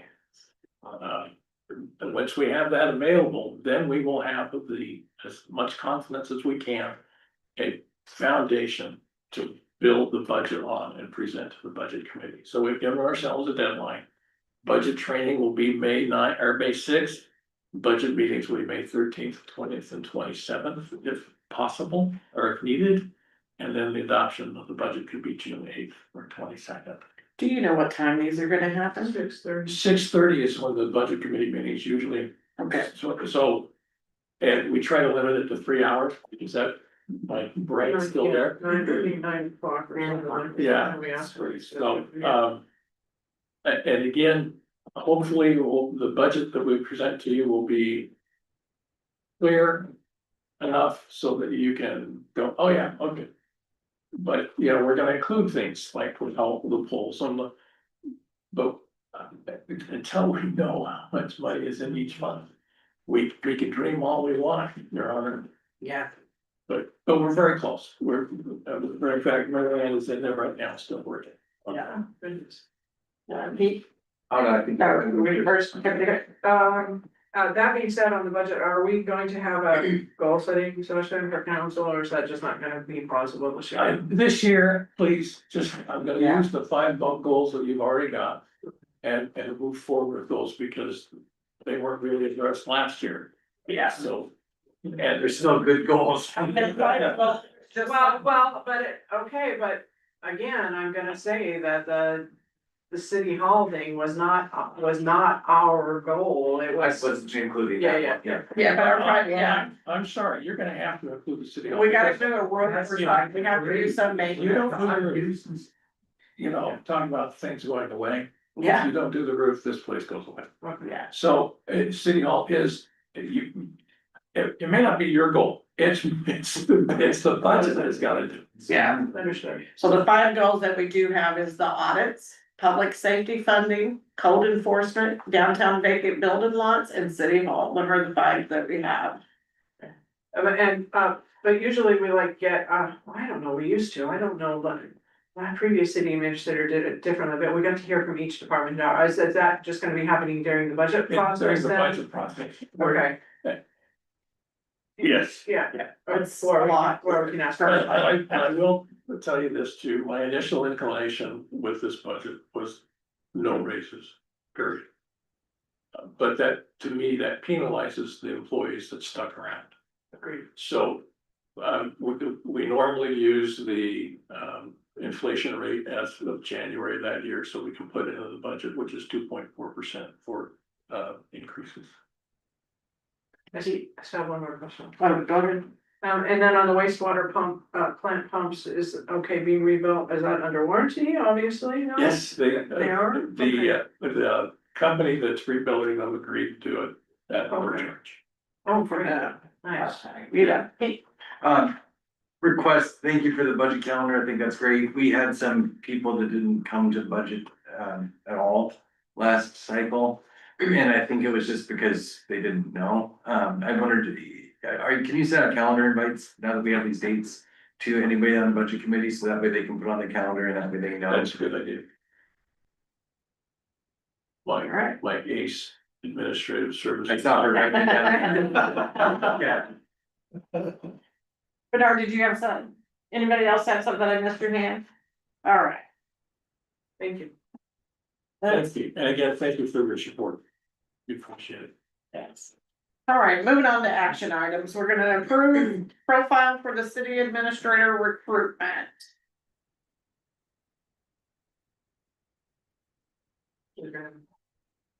Sarah, report, or can we just make a motion so we can have discussion? And move to approve the profile for city administrator recruitment. I'll second it. All right, so I got a motion and I got a second and discussion. Tiffany. I just have a couple of things, of course, sorry, on the, where it talks about the city. The city operates on a 2025-26 budget of 16 million, $16.5 million.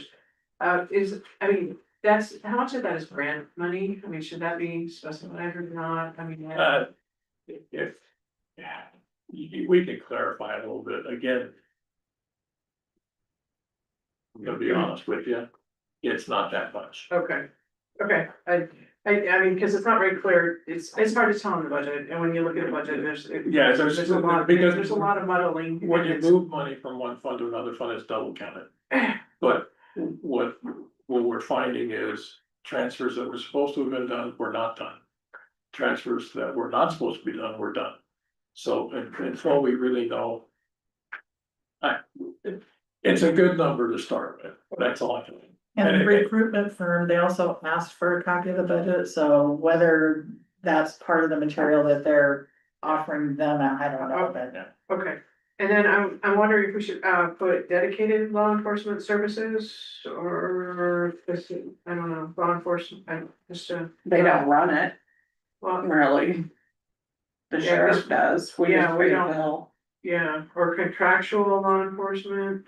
I don't know, cause it's not really like something we manage, honestly, except through the budget. It's on the bottom of page 2, under, it's like, it's the bottom paragraph there.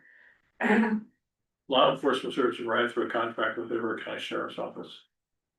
That's. Yeah, okay, now I hear you have it read it out. Can we put strong?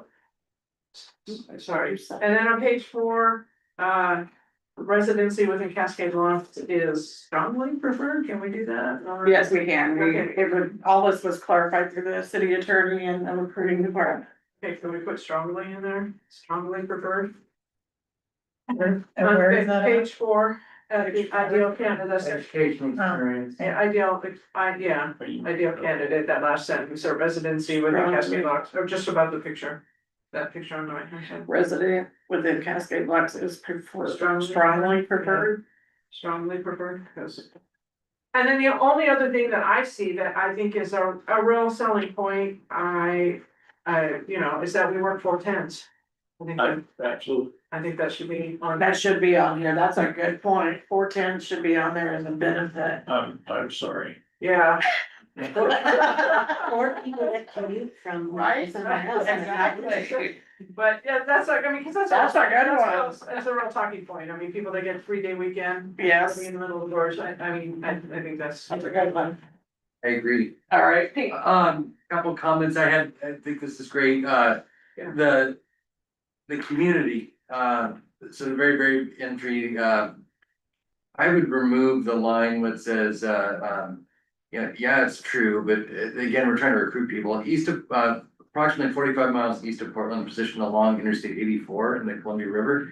I say get rid of Interstate 84, yes, we're on 88, but say we're on, right on the Columbia River, they're gonna know we're on 84 if they look on a map, right? It makes it sound like we're Live right on highway. right on the freeway, and that's to me not a selling point, and I think that could be removed.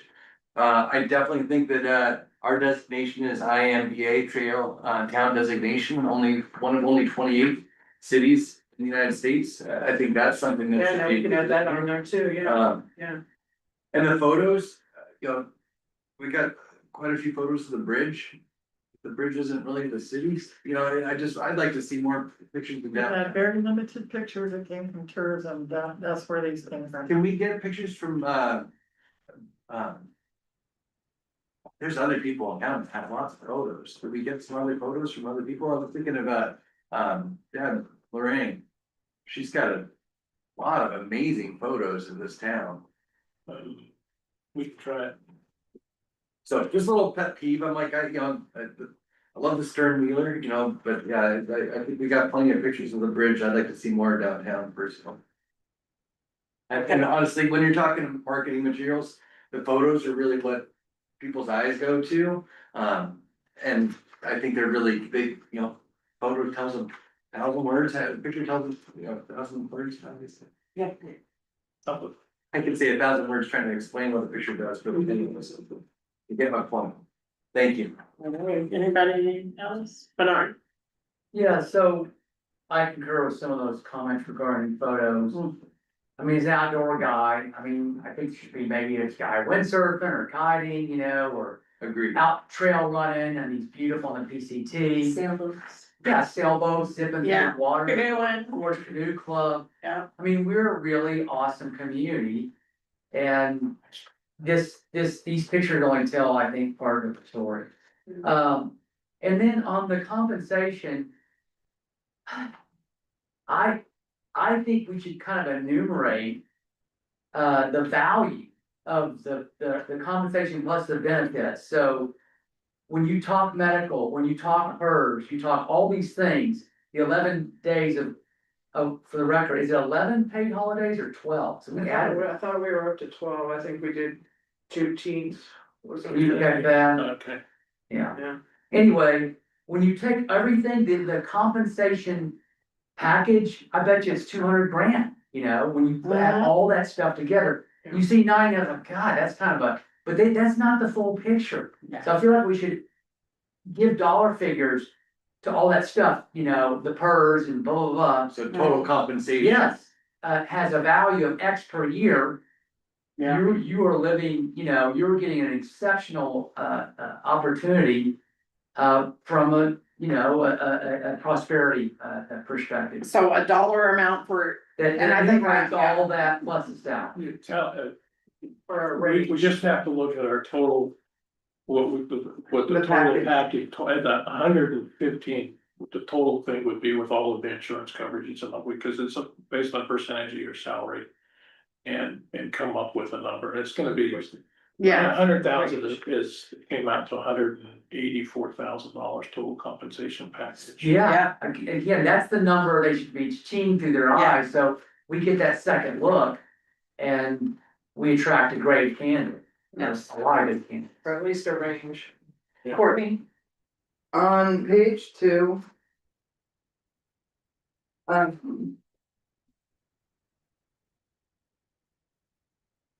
Reflecting its historic development as a working river and transportation town. What's a working river and transportation Oh, town? right, that's in the. Uh, Under the community. The barge traffic when it comes through the economy with the stern wheeler, I guess, is a freaking river. I didn't write this, I couldn't. Right. Where'd you see that? yeah, I don't agree with It's that. the third paragraph down. Third paragraph, thank you. But if you didn't understand, as being a candidate, maybe Bernard can back this up. I'm not gonna read all this words, we know it's fluff. Yeah. And it's not gonna, it tell you one way or the, it's not, I'm not gonna go there because I don't know what working river. That's not. they're No, not but looking at if that. you do take the time to read this and it seems unprofessional, this is what we are presenting to people. I don't wanna come across as unprofessional. That's. And when I read that, I was thinking about like the history of the town and what, we. The lots. The lots, right? Lots. Yeah, that's where I was thinking working river town, that was kind of our history. That's what. You know, but I think it would be more compelling if instead of talking about our history and constructing the locks and all the people that came here to get up river. Instead, we talk about, we're an outdoor recreation destination. yes. You know, that I think would be a whole lot more compelling to our ideal candidate that wants to mountain bike and trail run and snow ski and whatever else that they want. Yeah, exactly. So, I think that we've That we're got, not that far from Mount Hood, from skiing, I mean, we're in an ideal spot for everything. Everything. but I think if they could, maybe wordsmith that a little bit to highlight those, features that make, why do people come here to visit, why do people come, wanna come here and recreate? Ice cream. Yeah, and they're Hollis ice cream cones in the state of Oregon. This side of Mississippi. All right, Sarah, Let's say, I don't know, I lost it. That's why I got right quick notes. It was a little, response to Bernard's total compensation, would you have that on the front instead of the salary? Cause I don't know if that's being misleading. Plus not instead of, but you can put it in smaller parentheses, total package equals. Okay. Yeah, that's probably, I like that idea. So 90 is the salary and in parentheses, total compensation and benefits equals X. okay, Plus excellent benefits, then parentheses, total compensation. Exactly, X. Includes health insurance and all this stuff. everything, yeah. Yeah. because it is wonderful. I mean, Well, okay, so comparatively. Stevenson is advertising from 115 to 155,000. I went through Stevenson's though, and according to what they have out as far as their compensation and benefits, they don't do dental, they don't do vision, they don't have life insurance listed, and they don't have the Aflac.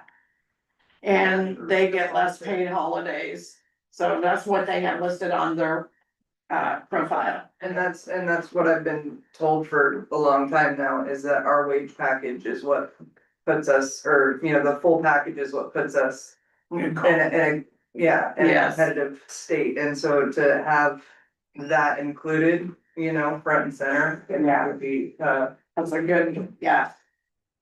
okay, so I'm glad I forgot it. You brought it up? Sure. Sure. So, oh no, you just told us with Stevenson, right? Yeah. I didn't ask that question, but I was assuming Kaufman did a salary survey to identify what our benefits should be. I have no idea. The fact that they got Stevenson so much higher, now I'm starting to go, whoa, time out. I don't wanna lose it. Okay, so I'd like to now see Stevenson's total comp package compared to ours and make sure we're competitive. Well, that's Prothman's job. Yeah, Yeah, so- well, I'm saying, well, if you Yeah. as administrator, if you please ask them to say, hey, can you talk me through how you determine our salary and benefits compared to Stevenson, because they shouldn't be that far off. So the mayor is doing the talking with Rothman. Right, you're taking all these notes. yeah, I'm writing down the notes, so Okay. I'll. I'm sorry, I thought you were, okay, No. yes, please, I- No, Madam, he's working on budget. all right, Madam Mayor, that's my request to you. Separate myself. Okay, that's fine. Yeah, Okay, that is. because we really, we're trying to keep Gordon out of the. Understand, okay, well, I didn't know what Stevens was trying, I'd assumed that ours was gonna be comparable, but now that I'm hearing a much bigger number. Yeah, it's raising my eyebrows, and I wanna be competitive, I mean, this is an important job. We want a well, So you know. I would tell you too, I will get hold of Prothman and do that, but you can get on Prothman's website and see Stevenson's profile. And Okay. do your comparison as well, do your homework, but I I'll mean, get I hold don't of know, them. that's their job. They should- I'll have them do it, but also, that's what I had to do, that's how I Fair found out enough, that but there's no dental, there's no vision, They there's, were paying for them. right. Okay, anybody else got anything? Do we have more room in the budget for high salary for our administrator, or, I mean, I know that's upcoming, but we can't. In reality, we might not be able to afford $155,000. We don't know what we have. I think I would do this if it was me, between 100 and 120. 90 was what we hired Jordan at, I'm sure I hired Jordan at, and it was 87. But, we're looking for somebody with a little more experience, Yeah. so we're gonna be able to do. Tiffany.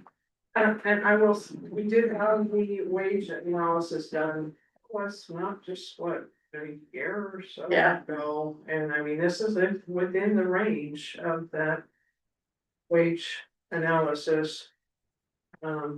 So, and what's the population of Stevenson? Just over 1,600 and we're over 1,400.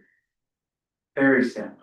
And, but But they're a then, county seat, you Yeah, know, they've got more businesses than. But we have an electric utility, Yeah, right, but they don't have that. no, they have sales tax, that's how they're funded. yeah, see, that's, yeah. Anyone still income tax. Exactly, so that's again, that's Well, stucking our yeah. head over. Okay, only one at a time, See, 'cause yeah, they can't hear you. sorry. That's okay. Only because when more than one of us talk at a time, you absolutely cannot hear. sorry. Courtney. To go back on this picture thing, page 4, right-hand column. That's a picture of the Corbett exit. I'm pretty sure. I can zoom in on my tablet here. Oh, it is, yeah, that's not us, That's not us. but it's, So better pictures, current pictures. In-town pictures Okay, and the 410. and recreation. yeah, I got it all written down. The third paragraph, Yeah, I got it all working done. river transportation. Yeah, I got it down. We want outdoor recreation, Nothing to do with that. but that totally redone. So I'm just one technical Mhm. thing. Struggle. This is not a mayor council form of government, it is a council manager form of government. So I don't know if it makes any difference, but that's in the first paragraph under the city. Good catch, thank you. But doesn't our charter say, council administrator? The council administrator, but it's the council administrator, council manager, it's basically the same thing. The mayor council implies that the mayor has veto power. And we down. It's either strong mayor or weak mayor, I see. and we have a weak mayor system where she has to work with the majority of the council. Mhm. Where the council manager form of government says this is the chief administrative officer, and that's the mayor is the political officer. Just, that's a real tiny No, that's- detail, but it, But it's important. That's very important, that's our charter, so. And just as well as in our charter that we have a city administrator, not a city manager, because that gets to be and that's, dirty too. that's It does. totally semantical, has. It depends who nothing to you're do- working with. It's nothing to do with. It does. anything. It does. I've been a city manager, I've been a city administrator. The city manager gets to manage everything and Yeah. you hire and fire, the city administrator don't. No. No. Later discussion. Yeah, Anyway, another time. Another time, but that's, yes, So, all right. so we got a motion on the floor for the approve the profile for the city administrator recruitment. We have all the changes, so we're not gonna approve this thing, and we're gonna bring it back. You better bring it back. So can I would I get, like to see it one more time, please. so can I get you to withdraw your motion? Oh, Okay, okay, so the motion has been withdrawn for that, thank you. good. All right, moving on. Approve the 2022-2023 audit filing with the Secretary of State. So you have to file with the audit. And the audit was sent by our auditors to them, but the four findings or the three findings that we had to come up with policies. The state wanted those policies before the council met again. We had those policies, but they were never like all the maintenance in the electric department or the maintenance or the vehicle coordination of the fire department. They weren't followed, or they didn't even pull them out to give to the auditors, because we had them for the 22-23 audit. We pulled them out, we massaged them, updated them, and we sent it in, and now we need your approval for them, for those policies for the, I can't remember all of them that were in there, but we. Segregation of duty. Separation of control. Yeah, those are the IT policy, so. Just would ask you to. Approve the policy so that we can get these in the minutes and send it to Secretary of State. And hopefully they will then accept that 22-23 item. I'll make a motion. Okay. I move to adopt the year-end closing procedures, internal controls, segregation of duties, and IT security policies as presented to the Oregon Secretary of State Audit Division. Well, second, Fruit, I'm going. All right, I got a motion on the floor by Cedar, second by Fruit, to move to adopt the year-end closing procedures and internal control segregation of duties in the IT security policies is presented to the Oregon Secretary of State Audits Division. Any discussion? Go ahead, Bernard. Just one comment and say, I can't tell you how happy I am that Mary Ann stepped into the breach to take on and get right side of our ship. All these things that were presented this report are, dramatically needed to attention, we're getting the attention. And I couldn't feel better about the path we're on, thanks to her and the whole team, moving this forward. So I just want to put that out there. And that, the only question I had was, and I said to the administrator earlier, where do we get that cybersecurity policy? I mean, to me, this is such a moving target, because technology and AI just getting it's so hard to, get your arms wrapped around it. That's a great point. This was from the suggestion from the CIS insurance company, when they offered cybersecurity. But we also met with our RADCOM today or last week to talk about updating our cybersecurity and doing training. And actually, they do a free half-hour training on email security, for example, because that's how the cybersecurity gets in. But then we'll also be considering signing up for a subscription service where every probably council too would sign up for that. But anyway, they send you out a phishing. Right. And you respond, and if you block it, you get a little thing, congratulations, you learned your lesson. And if you don't do that, then they're gonna send you. You click the link and sign up and give them all your banking information, you know?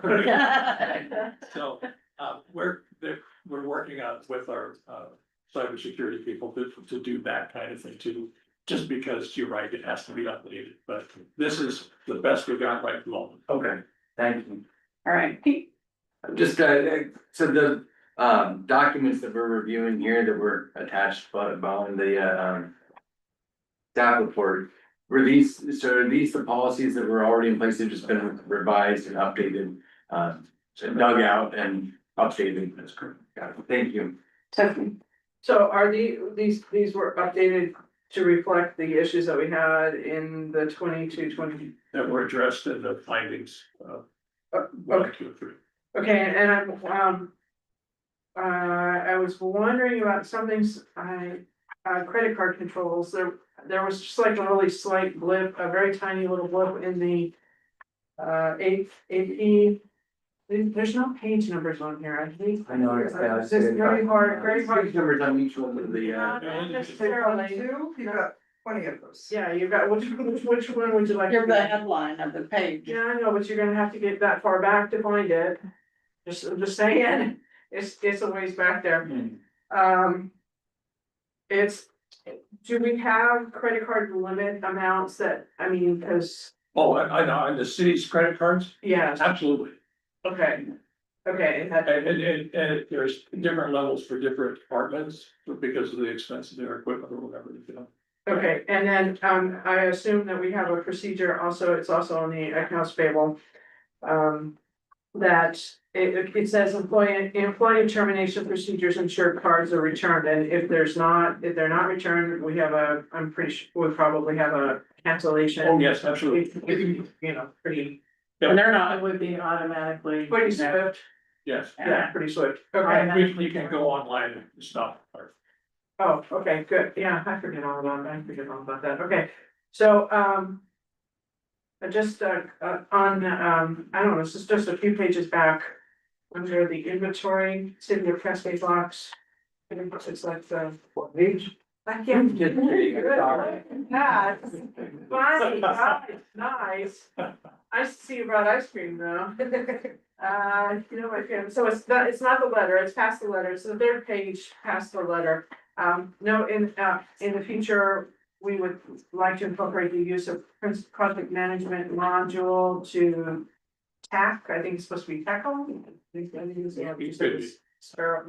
spelling issue on that one. I can show it to you later, because it really is difficult to find here. And Oh, it's like, yeah, it's just you get the letter and then right after the letter, it's, like the third page. yeah, city of Cascade locks receivables and revenues grants, and then you've got receivables, revenue, highway funds, gasoline tax, and the next And then one. that inventory right there, that one, it just in a note at the bottom, it just says tack, and I think it meant to say tackle. I think Miriam put that in there to see if I was really reading it. Yeah, this already went to the Secretary of Yeah, State, I we had a get that, deadline. but when we get back, we Yeah. can make these corrections. And then on the internal control check controls, page 1 or 2. That's being funny. It says blank check procurement receipt and storage. The last sentence of that says if any discrepancies are noted between the text sequence numbers ordered and the numbers received, the finance director is responsible to immediately solve the discrepancy. And I assume somebody else in the office will also be notified that happened. I just don't want it under one person's control. I think that especially if there's like. Well, it's the finance director that controls the issuance of the check, so that's where the control lies. It's just, if you have a problem with that person, then, Nobody else is gonna find out. somebody else would need to find out. yeah, exactly. So I wonder if it should be a 2-person control thing on that. I'm not sure. I'm not trying to micromanage the office. I just seeing things from an outside perspective, I think. Well, I think the accounts payable, when they do the checks, is the one that would notice it, and they would have that verified by the finance director, because the accounts payable is the one that's. getting the check. Let's see, I think I might have found. Are we talking about the tech, are we talking about the cybersecurity policy as well? Is that Yes. part of this discussion? I wanted to say, yes, I like the phishing, I actually wrote, I like that phishing, that they'll send a phishing email to make sure that people. Learn not to click the button. Cause you get things all the time and it's so tempting, I mean, it's like so tempting. On the, page 9 of that, is it normal for the finance officer to be in charge of the IT decisions and? Yes, because the biggest thing the IT does is, backs. We store. What's it called? Back up the accounting data every night. And so the IT department is one that's responsible for having that backed up data available. And since it's finance director, which, administrative services has too much to do, let's make sure the finance director, because it immediately would impact their ability to function. It's not what the job description say right now, I'm just saying. It's not what the job description said, it can, because I was, yeah, so we probably need to. What does it say? You do it. Okay, so that's Yeah, something- this is the segregation of duties, it's all over again, but yeah, Okay, we work as a team, we do. right, agreed, I get that, but sometimes when you don't work as a team. Then there gets to be issues, but yeah, okay, thank you, that's all. Any more questions or discussions? I just again wanted to applaud Mary Ann's efforts here, Yeah. reading through these controls, like every single process and how well documented this is. It gives me, I didn't even know this stuff existed, and so it's just, it makes me realize, I guess it gives me more confidence in the way the city operates when I read through all of these processes, and I realize how hard it is to type this stuff up. So just very grateful for her efforts to update all of this. Yeah. Just one more thing, when we do get this in a format, maybe we can put some page numbers on, please. Just, They're all different policies. It's all different policies. or maybe a page, just something, 1A, 1B, 2A. You usually, something. I think, you correct me if I'm wrong, you usually wouldn't have all these documents in one, but these are all the things they found on the audit. So these are fixes for that, Yeah, it's usually not these are all bad. separate documents. Right, I see. We had to submit all this to the Secretary of State Gotcha. to say what we're doing about the findings, so that's why they're all together now. Go ahead, Courtney. Along those same lines, is there a possible way that when you read this packet, you make an automatic footer to label just the packet pages? not to mess with any other footer that's already existing, leave the page 1, page 2, page 1, page. But when you're 2. doing the packets, number them When you do pages. the final packet, Or you have a discussion. just for, yeah, discussion purposes. That's a Kathy question. Yeah, that's it, so, It's just the way I do it now. It's gonna be harder for me to edit a PDF. We're trying to do it all automatic and not stand at the machine and do it paper by paper, so I'll have to get I was everything gonna figured out. comment, it's really nice having everything square, like, cause when you were scanning them in. That's the machine. Yeah, yeah. I know, yeah. No, it's not. Well, and we have a new machine too. But yes, it is better because It looks very. it's put together in the well system, not at the copier. And the new copier helped. I'll just suck it up. All right, so all the questions and comments done. I've got a motion on the floor by Seeger, a second by Pruitt. To approve the 2022-2023 audit filing with the Secretary of State. All in favor, say aye. Aye. Any opposed, say no. All right, that's unanimous that the 2022-2023 audit filing with Secretary of State has passed. The motion was by Seeger and seconded by Pruitt. Yeah, all right, moving on. Approve the GDS engineering for a COSA electric rate study. I'm sorry, this is for electric, not city light. Just need to pick one of the others. We had talked about this previously, the GDS was the one that did our cost of service analysis last time, that's what COSA stands for. And we approached them, since they have the basis, or they have a foundation with us, that they could do a new COSA for us that would cover the next 4, 5, 6 years. With all of the things that are going on with the contract with BPA, the legal, against the Columbia River Power System. And the fairness issues that you had mentioned before. I did approach FCS Group, because I've worked with them before, and other Oregon municipal electric utilities companies use them for their rate studies. They came back with a full proposal of $53,075. We need this fairly quickly. We need this to address all of the issues that you heard earlier. Needs to be factored into this, the cost of rate study, and so based on an agency and what's with the immediacy of the budget, I would encourage you to select the GDS Group Engineering to do this COSA. All right, So, I move to approve GDS engineering for a COSA electric rate study. second, all right, I've got a motion by Happy, second by Pruitt for the electric cost of service analysis, electric rate study. Any discussion, Pete? I just really appreciate that you got a competing bid. It gives us just having one option to choose from doesn't really give us a choice. So thank you for doing the legwork to give us comparative analysis then. Bernard? yeah, so I'm also, as you know, very pleased that we're moving this forward. What, I have a request, maybe council, if you're supportive of this, that we get a list of the areas that we want GDS to focus on. Because there are, like, if you take just a random consultant, do a COSA, they'll do a COSA for you. We have special things that we're wrestling with at this point, or Oregon mining, type customers, this tier 1, tier 2, so there's several things that we identify. And and things like, the ESG program, all these things, I would love to see them enumerated.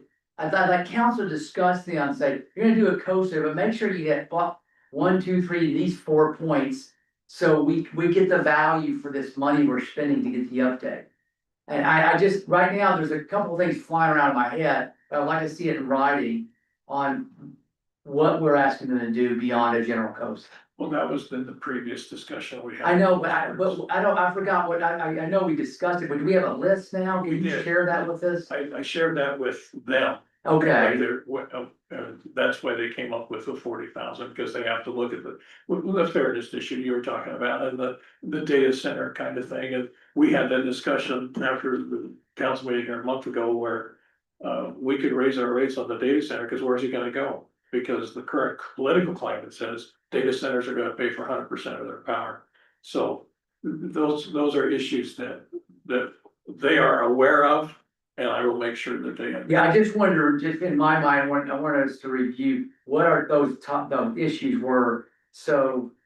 We get what we want for this $40,000. Sound like you did it. I just wanna kind of look at it one more time before we send it to the bridge. That's all I'm asking for. So Tiffany, Well, and then tonight, I think we added, hearing all the work that's gonna be needing to be done at South Bank, I wonder how much farther we can press it. But, Okay, so South Bank balance and citywide. Okay. They definitely looked at that before, but I think from what I heard in this conversation tonight, there's a lot of maintenance, I wouldn't even call it deferred, just ignored, that specifically relates to South Bank. yeah. I mean, I know it's a really high rate that they pay, but I mean. What do we do? We can't, you can't ask the citizens to pay for it. Well, so and just in South Bank's defense, it really depends a lot on the weather. There have been years when South Bank has paid more than the cost has been, and there's years when it's paid less. You're never gonna get it Right, right, perfect. but we gotta get it close, and that's part of really the fairness issues with the data center and Right. that stuff. So I think we're looking at the, the average over, we're talking like 20 years, you're right, there's blips up and down, and we're not trying to, we can't accommodate all that, but. It's trying to kind of the average over the, longer term. You're talking South Bank? Yes, yeah, Well, to. Yeah, okay. the peanut butter spread, remember that? So if I got this correctly, we want to identify maintenance, room for the maintenance budget kind of thing, and all the maintenance equipment, vehicles.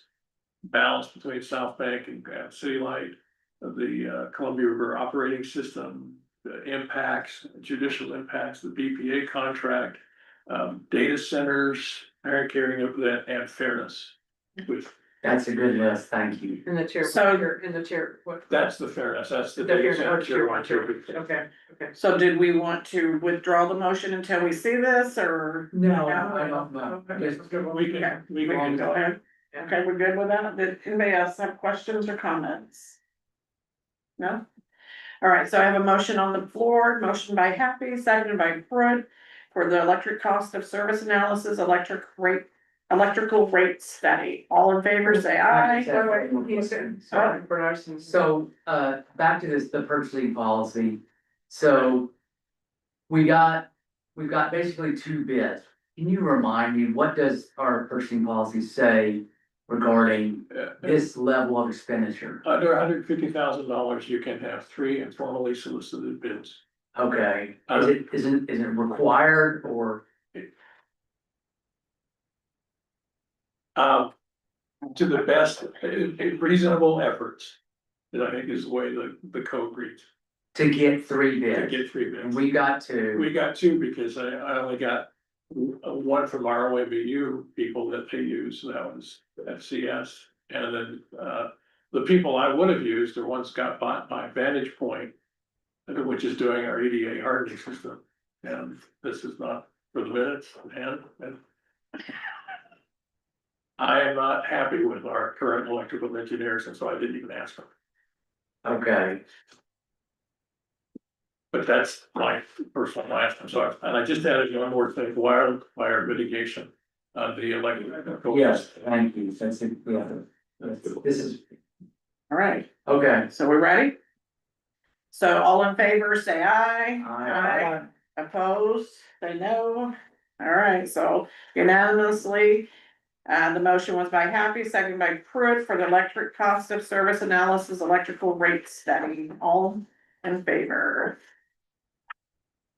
All right, Next is approve adjustment of allowable rebate for heat pump water heaters to 100%. So the previous administration, with the 3-year contract we signed with BPA last October, instead of giving us a definitive amount for every year for 3 years, they gave us the amount that they projected they could do for the whole 3-year period. To make that last longer, the previous administration said we're only gonna do 50% for the heat pump water heaters. My contention is people want to put in heat pump water heaters and they save a lot of money and we get reimbursed for it.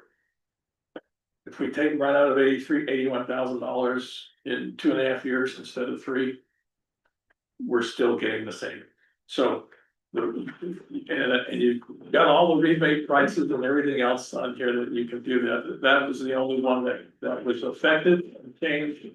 But that's also probably the most popular energy saving device that's on the rebate list. Whatever you want to do. I'll make a motion. All right, I move to approve adjusting the percentage of allowable rebates for heat pump water heaters to 100%. Second. all right. I got a motion by Seeger, second by Calvin. I probably messed that up, did I? Not too bad. Ah, It went real close. any discussion? So, I'm gonna go with. Oh, Valerie first. I'm gonna go with you first. Have we ever met or exceeded budget in previous years? Oh, yeah. Yeah. No, in 13 years, we've done a lot of windows, we've done a lot of roofs, and we've done everything, what different things are. It's not doesn't very frequently, we usually do a lot of carryover. Mhm. And I think it'll be the same here this way, because people aren't. With oil prices going up, they don't have the money to do the kind of renovations that this engenders. So I think we'll be fine. It's very few years that have been my experience here that we've gone over that. Right, Bernard first and then you.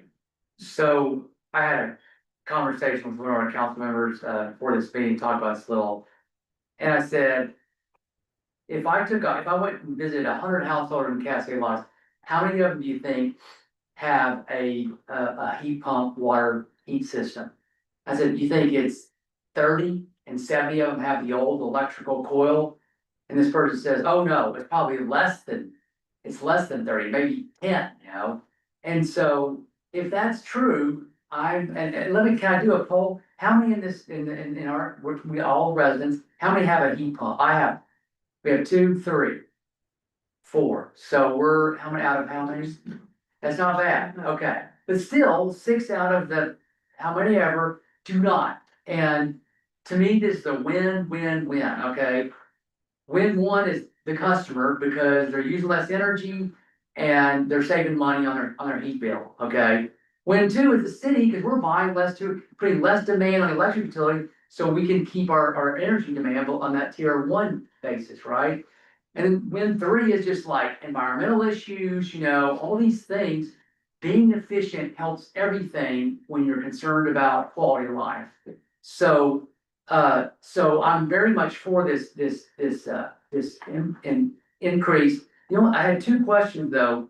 One, do we know of all the programs involved or we offer that this is the biggest bang for the customer's buck? Do we have an analysis I of don't know that? that we have a feel for that because it kind of goes in cycles. You know? Okay. All right, well, needless to say, I prefer applying resources where there's the most value, right? And if we're gonna up the value here, I don't wanna neglect something that actually would be better for a customer, so that's my only hesitation, but. Except they're all there. Yeah. They're still all available. This is just, and they're all available at 100%. Oh, they're all, This okay. is the only one that was Oh, not. well, that makes it easy, all right, thank you, okay, that's just a question. And then the next question was, so when I think about obstacles to this improvement, part of me said, one of them is the infrastructure, the cost of the equipment. But the other part is hiring a plumber, getting to come out, replace, that's the whole thing. Most of us are as handy as Courtney, so we wouldn't do that on our own. We have to go through that process. And maybe that's an obstacle for getting more of our residents using energy more efficiently. And I'm wondering if there's appetite for like, I don't know, $150 like credit for the labor to get this thing done. That's the other fourth thing, it's jobs. We employ plumbers who do these projects, and God knows we want more plumbers doing great work. So I don't know if council would be interested in that, but when I think of obstacles, that's one of the obstacles I think of on why more households aren't getting these projects done. Go ahead, Happy. Just as a comment, I was curious, because I did not raise my hand, and I was like, these things sound awesome, how much? And it's like $1,900 to get one of these, so even at a $1,000 rebate, it's not even covering the cost of the purchase of the heat pump, not to mention the electrical work and plumber, you're gonna have to come out, and in my experience, the cost of the materials is gonna be about, you're gonna have another $1,000 on top of that. So I'm totally in favor of this, and whatever we can do to incentivize people making this upgrade, because if you start reading about these things, and I was like, oh, you think about all the appliances we have in our house, and our heat pumps, my house is built just 6 years ago, and it's so antiquated. This thing, when we go on vacation, we turn our our water heater off, because there's no way for it to have that presence monitoring, and these new things, the way that they do that, they'll keep the water when you need it, but not when you're not using it. I'm like, this makes so much sense. But yeah, I'm totally in favor of this.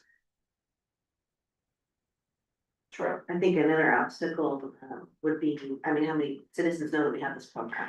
That's what I was gonna It's say. something we can put in the newsletter, to drive some marketing. Every newsletter. It is. We just started sending It's it on the out. second page. It's on. I thought I read it very thoroughly. There's a button on the front page of the website that you just gotta push. Rebates. It's going to headline the May newsletter. I did think it was a little bit hard to find. On our went to the city website, and I was trying to find a list of all Are the you on your rebates. phone or a computer? I did on the computer, It's just right here. yeah. It's just right here. But I went to like search, and I even went to the search and just typed in, the utility rebates, and I don't remember how I found it. I stumbled across it accidentally after I tried to find it. But people, It's probably not top of mind for a lot of folks, so. And again, it's not an immediate payback, it's over time that as your energy bill goes down over time. Any other questions or discussion? All right, so I have a motion on the floor by Seeger, seconded by Courtney. that's okay. Approve the adjustment of allowable rebates for the heat pump water heaters to 100%. All in favor, say aye. Aye. Any opposed, say nay. All right. So it was approved unanimously, motion by Seeger, second by Calvin. And approve adjustment of the allowable rebates for the heat pump water heaters to 100%. All right, moving on. Approve Zoom link to be posted on council agenda along with YouTube live broadcast. Questions? We're all melting. I can see like. We're almost done. Again, we had technical issues today, but we were able to get around them, but. YouTube Live only allows people to watch. We do allow people to make comments, but they have to send us in writing or they come to the meeting. Or if we have a Zoom link that's password protected, they can come. We only had one tonight. They can come, they can raise their hand, we monitor it, they can comment if they want to. They can address it, just about that provides another way to talk to you. And provide feedback to what the efforts the city is making. It's up to you. I'll just say that we used to provide that, and when we went YouTube live, We're gonna make a motion. yes, we will make a motion. Give me a motion. I move to approve to allow virtual public participation in our city council meetings via Zoom links printed and posted on the agenda and YouTube live broadcast. All right, Second. all right. All right, I got a motion by Price, second by Cowman to approve the broadcast of city council meetings. To allow the virtual public participation in our city council meetings via Zoom links printed and posted on the agenda and YouTube live broadcast. And what I was gonna share is that we used to post that all the time, and when we went YouTube live, they decided to take that off of there. So we have not been posting the Zoom link. On Kathy's behalf, this would actually make her job easier, and that's the only thing I wanna throw out to you guys. And Bernard, So yeah, of the 5 options, I am in favor of the expanded option 2. And I say that as someone who spent the better part of 6 months on a remote, because I was at school every Monday. And I had to log in to participate in these meetings. And I know I'm a council member, maybe I should be special, but I don't like that. I want any person who wants to weigh in on a Zoom, even if we got a jerk, we'll eliminate that jerk, right? I know that kind of opens up for some jerk to get on. I'd rather us have the jerk and have to cut him off or her instead of not allowing it easy for anybody to get on. So that's why I'm for 3. for 3, right? Yeah, all right. Two or three, 2 or 3. 3. Expanded option 2 with We're all like. What page number? So as someone who was kind of, in favor of removing that from the agendas, it really stemmed from the fear that people were gonna get into our meetings and then hijack, right? Yeah. And I think that we do some things internally already to limit that from happening. We've got a waiting room. People can't just jump right into our meeting. They don't get into the meeting unless we admit them to the meeting. And I guess, we got that policy already in place, but I think the other thing that we need to make sure is that Kathy, or whoever is the one that's running the computer, knows how to, kick somebody out or boot somebody out if they're acting inappropriately. But I think we also need to have some training internally too about what can people say and what can't they say. Because there's some real, you can have First Amendment issues if you prevent somebody from speaking. But you can also have a, hostile work environment for people that are here listening to, speech that's harassing. So, I think I'm okay with that. I think so long as we know how to respond to it and what we can and can't do. All right, Tiffany. I think that, we just have to, it has to be just like they're here in, here, how are they going to notify us that they want to speak on a particular topic? They raised their hand in Zoom, there's a hand.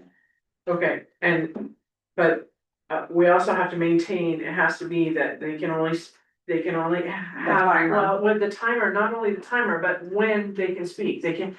Once we're in deliberation and we're talking, time for them to talk is over, just like if they were sitting here, so they get to speak after the city administrator report. You have the ability to lower their hands on Zoom.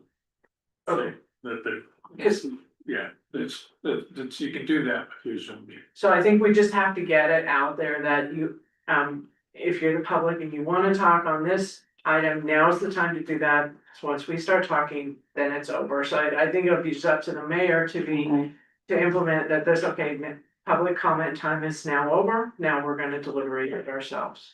Yeah, and our council procedures are pretty clear on both during public comment and as an agenda items come up. But it would be that they would speak before we get it, before the motion. Right? Is that what we're, okay, Yeah. just so I'm clear. Courtney, I have 2 things, so if we're going to allow people to sit virtually and raise their hands in the moment, does that mean that people here physically will be able to also raise their hands in the moment without filling out a card? They, according to our council procedures, that's how the procedure is. I know in the past we've had struggles with that.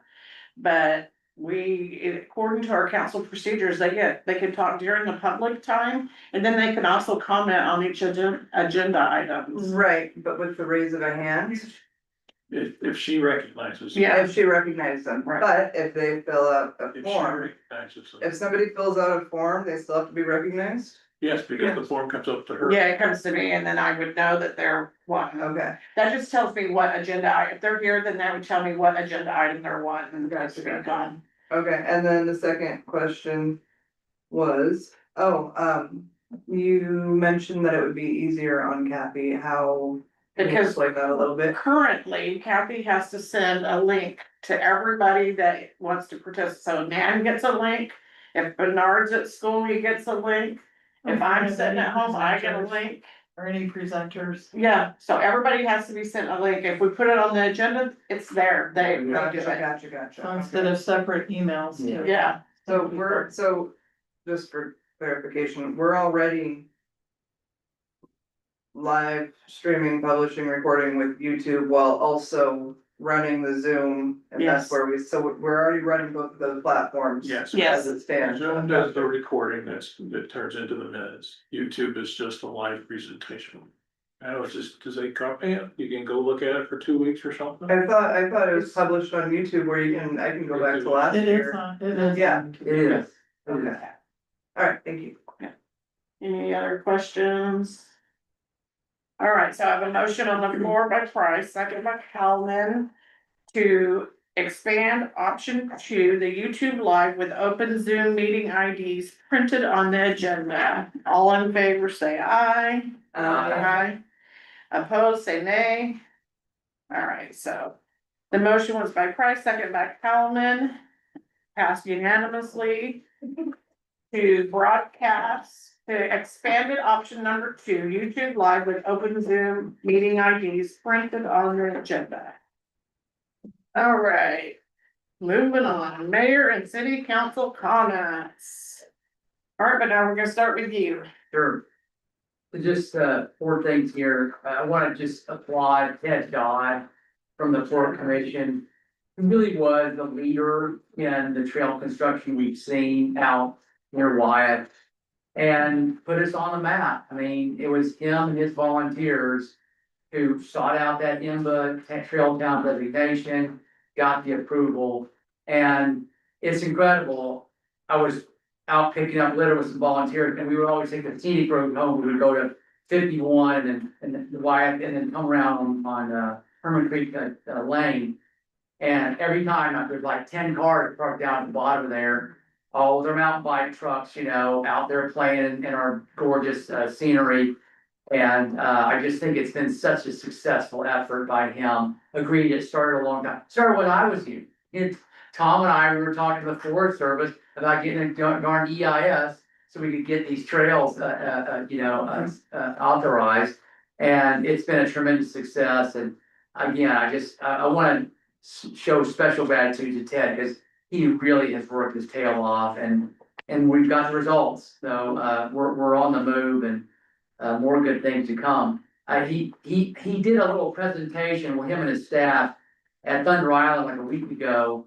And they talked about the new section of the trail coming, and then the next section is gonna start on the west side of town, right near where the PCT and Gorge Trail 400 start, where that new parking lot is.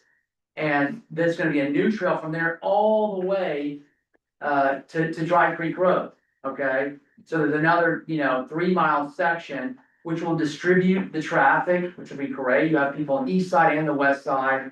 And of course, it's so pretty back there. There's trees that are 400 years old, and 16-inch DBH. It's just extraordinary forest. So more good things are coming, doing amazing things. Next thing, I just want to applaud the folks who put together that ACG event this weekend. It was tremendous. I saw a comment on Facebook how hotels were filled, and this is not a high season for the town. So to see that economic energy being created by these events, I'm just like, yes, bravo. And yes, I would love if we had I like calling it tourism tax. I don't like preferred beverage. That's too long. We're just trying to tax tourism so we can collect a little more money to take care of fire department and the tourists, right? Anyway, hopefully we can get that approved. And this thing, we're just gonna be putting more synergy in our town. Next thing is, there is a bike to school day in celebration of Earth Day on April 22nd here in Cascade Lodge. I don't know how they got my name, but they knew I liked the bicycle. So I'm gonna be biking with some kids at 6:50 AM from the Shahala neighborhood to our fabulous school. If you like biking, these kids are a riot when they're pedaling around their bikes. Get on your bike and join me. I've got an extra bike if when somebody needs a bike, so I'd love to see some more council members out there. April 22nd. And it's in the morning. I think I'm meeting them at like 6:50, but there's gonna be groups of different areas of town convening on the school. Let's see. And then last thing, so I went to a ribbon cutting up in Welch's. And for a fire station, a new fire station was built in their fire district. And theirs was much more expensive than ours, just to be clear, 17 million, okay, was not a cheap project. But speaking of facilities, they partnered with the Forest Service, and the Forest Service kicked in 6 million. So instead of 17, they spent 11. That's a big discount. So I still am enamored with the concept of having City Hall, the post office, the port, all these municipal services all co-located in one spot. And just something else to keep in mind, if we can do that, we can probably improve our tax base because, you know, the post office sits on a beautiful piece of land, Riverside. We don't accept any tax on that money because they're a federal agency. You know, anywhere there's a governmental agency, there's no property tax being collected. We should maximize all properties in town, especially properties that are on high value property. And then consolidating does that. Not to mention, if we do a project, we can do like what the Forest Service did and have all these different pitch in, and then it reduces the burden on us and our taxpayers. So I hope we'll just keep that in mind. I'm open to this rural development grant, but I know those are hard to get, and in case that doesn't fall through or come through, we should be really seriously thinking about, again, partnering, so we can do this facility project, but not kill ourselves doing it. All right, that's all I had, thank you. Alright. And Courtney, Tourism tax doesn't get much more transparent than that. That's right, thank I you. like that. So I wrote it down. Do I have permission in revisions to call it a tourism prepared food and beverage tax? It seems to imply that it's just on the tourists though, because that was a question that came up. Can we separate tourists and locals? And I'm worried that it might create the wrong impression that we are just taxing the tourists. Yeah, just checking. Well, Anyone could absolutely disagree yeah, with you. you're right, but I think informally, if you're talking to a neighbor or a thing, say, look, the intent is a tourism tax. It's to gather revenue from our tourism economy to help us fund the fire EMS that they're creating a service demand for. So I don't know I think you're right, there might be some legal Yeah. shenanigan, because you're right, locals do have to pay for it, it's not just being paid by tourists. But when you're having conversations, that's the word I'm using. Yeah. Okay. I like that. But That's my two that'd be cents. one of the questions, like number 3, and I think we can restructure that answer, so it's a tourism tax. Okay, thank you. Courtney, did you? Yeah, I talked to Mr. Dodd, what was his name? Yeah, Ed Dog. And he mentioned that he brought people out from several different states to help clean up those trails back there. I think that's amazing what He is doing. doing incredible work. Yes, he is. It's really tremendous. Shout out to Mr. Fox and Mary Ann for all of their hard work. Everybody in City Hall, thank you all. That's all I've got. Thanks. Thank you, Courtney. Tiffany. First I wanna say, thank you to the fire department and our utilities. I mean, I can't stress how much more I love living in a small town. That I know that my community is gonna have my back if something disastrous happens. I mean, it's just, it's so much different than living in a big city where you just get lost, you just get swallowed in the vastness of the city, and I just love looking at the pictures online, seeing that, you know, the utility company showed up. You know, probably didn't really even have to be asked, they probably just heard it and showed up. Fire department, you know, willing to put their lives on the line, and then we have other people that would come help us if we need it. It just, makes me feel good to know that we have, that we live in such a community, because you're just not gonna get that anywhere else. So I thank you to the community and, you know, our utilities and our fire department for stepping up and taking care of us. And it, you know, and genuinely caring for one another. Thank you to whoever cleans the plaza. The courthouse plaza, the weeds are gone, love it, it's great, can't wait for the flowers to come in that were supposed to be in there last year. And, I hope that next week when you guys have your, or whenever you have your meeting report, although I do appreciate that we had a lot of tourism, I don't appreciate the parking issues, because they were parked up on my street. To park, so we've gotta think, when we're gonna have these big events, we have to figure out what we're gonna do with parking. I know, cause I noticed they closed off the school this time, so people couldn't park down there, which is good, but then you have all these people that gotta park out, so. Somehow, we need to come up with something for the parking for these ginormous events that we have. So hopefully that's something you two can have a discussion with the port next week, but other than that, I think that's it. We already covered the other 2 days. Tom, Can I ask a question about the parking really quick? I know this is kind of unusual, but I didn't see it myself, and I'm just curious, was there, the empty lots that we have on Main Street, were those utilized at all? No, No, so we had people in the residential neighborhood, that but we we had had, I had 2 cars parked up, I mean, of course, down our street, which, but, and then thankfully, they're not parking on the fire lane side, which I really appreciate that that's there now. But we did have 2 people parking up on Moody. so cars everywhere, but also empty spots in the middle of downtown. Yeah, and then, up at the trailhead, there was lots of people, but that's to be expected. And I kind of wonder how that's gonna work too. I mean, I don't know how many people go biking at once up at the bike trail, so we just have these growing pains that we just kind of need to figure out, I think, as we get bigger and better. Thank you for Yeah. the clarification. all right, Tom, That's, see, listen, you mentioned Todd there, I took him out to our 26 acres, well, he maybe showed up city council here sometime, I showed him the 26 acres that you acquired. And so he looked over that, and his comment is, in the biking world, the more places you have, the more things you have to do, the more people you get to come, cause then they got Easy Climb, you got Wyatt. You're gonna have the west side, if they can get the 26 acres that we have up there to put bike trails through, that would add to, what they do. So anyway, he may come here sometime and we'll see. He's been through it, we went out, it's all brushy, so by putting trails out through there, at least it creates fire breaks for you, if nothing else. By having that out through there, cause the 26 acre we own is pretty thick brush. And the other thing, to see how the world changes, having grown up in here. So I remember, my dad was a lineman. And back in their day, they had, they got, surplus military rigs, that's what they went out in and they climbed every pole, they didn't have a bucket truck. They put on the spikes, and they climbed the poles and that's how they did it. And we accepted, and back in the day, they accepted a lot of outages, we had a lot.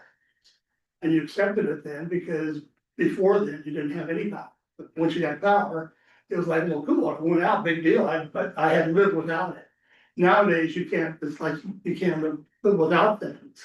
And it really not that too many years ago, whether it's emergency services or whether it's power, we accepted going and getting, we went to the point where we got used rigs. So hardly ever did you buy a new rig for something. You went and got used rig, because that's all you can afford, whether it was a used fire engine, and every now and then you'd pick up something new somewhere. But you can hear here right now tonight, the level is, we want new on everything. And your fire emergency services is gonna be wanting new on everything, because that is the way the world is now.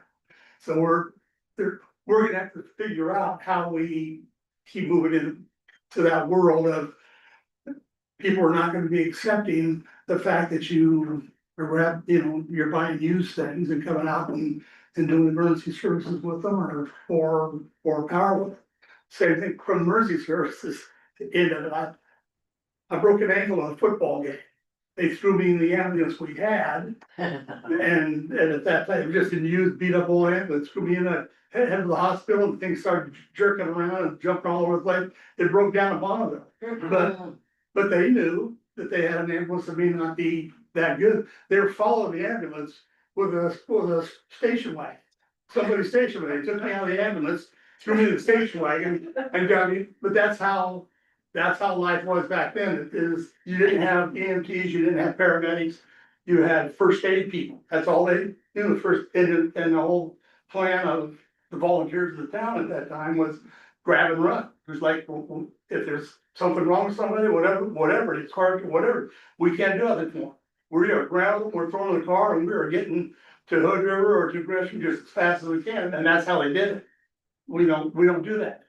And that's, so the world's changing, and it's gonna continue to change, and that changing world becomes more and more expensive for citizens. It's just the way, it's the way it is. So we're burdened with the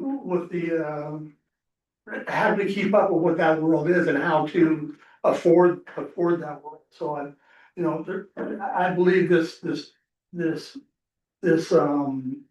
visitor tax is, I mean, because it's the world we're in, we gotta look for new things, and I think this is a good step, so that they've constantly taken on steps. We did the step of adding the monthly payment for people to do it, and they accepted it, let them vote on it. This is the step we're doing, and I guarantee you, we are not done with steps we're gonna need. But, but I applaud the council, because that's what councils have to do, to, what is it gonna take to do the things we need to help our citizens out, to be able to have the kind of city, the kind of services and all that they, and that's what they're requiring nowadays. They don't wanna be without power. They don't, they want a doctor there, even though we don't have a doctor, they want a paramedic there, so it's, we do the best we can. I think that, I think this council is looking to do all the things that best they can for the citizens. So, yeah, you are not done looking for financial things, because it's gonna be never ending. Anyway, we have come a long ways. Escalon has come a long ways, and it's gonna continue to grow. Anyway, that's it for me. Thank you, Tom. Sherelle? I do really wanna explore, the, possibility of having a council listening session. Maybe, out of the one or two counselors would wanna join that effort with me, just to kind of maybe even host it at one of the businesses, at one of maybe the tavern or the brewery, one of the breweries would wanna host us and just have a listening session. I would definitely need some more information, but I think it'd be valuable, and I don't know if anybody would wanna join me, or if you guys think it's worth doing. Great. You have a question for her? Yeah, so I support that. My only request or suggestion is that you need the fire chief there, and you need someone who can talk about you. Cause that's a lot of questions, they say, oh, well, how come you get all this money? What are you doing with the money we give you already? And unless you have a good answer, then those won't go with it, right? So I feel like that's how a lot of times those conversations go. Just have nice, sharp, good, well-researched responses. Then you start making, you make this tourism tax more compelling. I don't wanna lose them because they ask us a bunch of hard questions, and we don't have smart answers. And the guy, well, this is a bad idea. Whoa, come back, right? So that's my request. We gotta have those numbers, so we can be informed and this can be an experience that leads them, what I hope would be the right direction. That's all my. In my understanding, correct me if I'm wrong, Kathy, that once we put this on the ballot, then the city can't be involved. No city employees can be, the council can go and campaign about it, but the city staff cannot.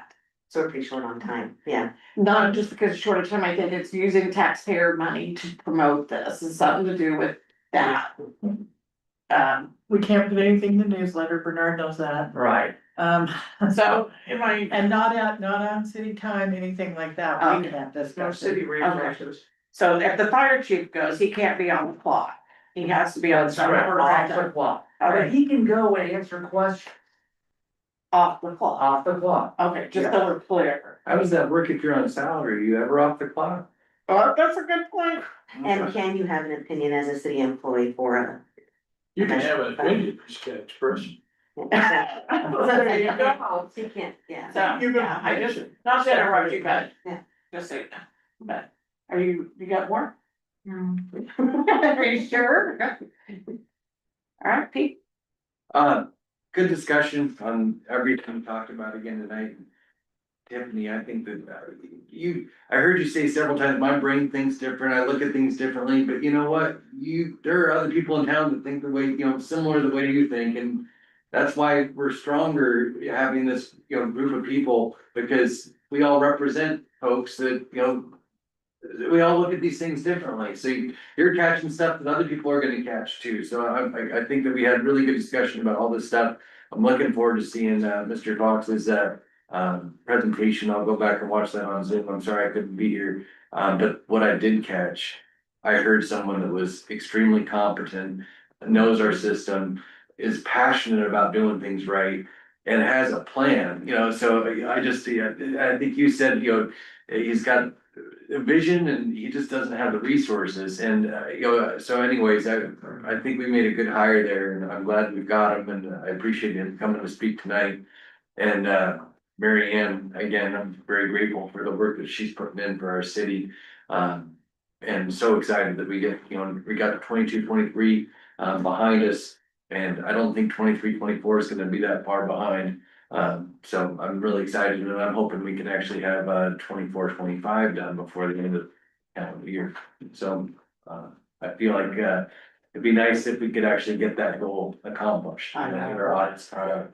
And we are really getting close, and I think we're moving in the right direction, and momentum is behind us. We got a lot of momentum moving in the right direction. And I feel like this last audit took a long time. But the work it's gonna take to get the next two done, we already did a lot of it, and so those are gonna go much smoother. So that's really all I got. Again, good discussion on the prepared food and beverage tax. And I like the messaging on that, this is really about how do we get money from the tourists, to help cover the services that They're creating. they're creating, that's right, the demand that they're requiring, so, I think that's, really. I wonder though, how many people are just gonna vote no because they just don't like taxes. It doesn't matter what the tax is, and I think that's the reality that we have to get around that. And so being mindful of those optics, and I can totally understand it, even a 7% is probably not gonna be enough. But how do we get it passed? So good discussion, everybody. Thank you. Thank you, guys. Thanks to council for all the communication and talks and expressions of how we feel about the food and beverage and all these pressing issues that we have going on in our town. I wanted to give a shout out to Carrie. Last council meeting, I gave a shout out to Elena for doing the sign language for the deaf person that came to City Hall. And she, whenever I came to City Hall, she would not take credit for all of it. She said Carrie absolutely was on the phone calling the garbage company, doing all these things for this lady. So she pointed out that Carrie deserved kudos too. So I want to make sure that I give Carrie the kudos that she needs in doing that, that we actually can communicate with the deaf here at City Hall. And we didn't even know it, you know, so I'm grateful for that. We attended the Regional Solutions Team meeting on April 1st, me and Gordon. And it was really good. ODOT and people from all over were here, and that's where we talked about the Ruppin Creek slide and all that. It was really good. And I meet with the port the first Wednesday of every month. So we met with them on April 1st, and we did talk about the sound and all that for city council chambers, and they are still willing to help with that. I spoke about National Night Out, which is in August, which is a little bit away, but I want us to do a good job at it. So they're willing to help us foot the bill for that as well. And then we did have a citizen that has volunteered to work in our cemetery, cleaning up our headstones and stuff. They will not be part of the city. They're just gonna be a community member that wants to do well and make our cemetery look nicer by cleaning the headstones and doing that, so that you guys will see somebody out there working on that. Just know that maybe stop and say thank you or something. And Tanisha Pruitt, I wanna recognize her for her Special Olympics for the cornhole. Her and her partner got bronze this weekend. And that's a big deal. So I wanted to make sure I recognized her and tell her congratulations. And then we also are in desperate need of people to sign up for budget. We need 4 people. Otherwise, we can't do budget, even if we got a budget, we need 4 people. So if you know anybody, please encourage them to apply to be on budget committee.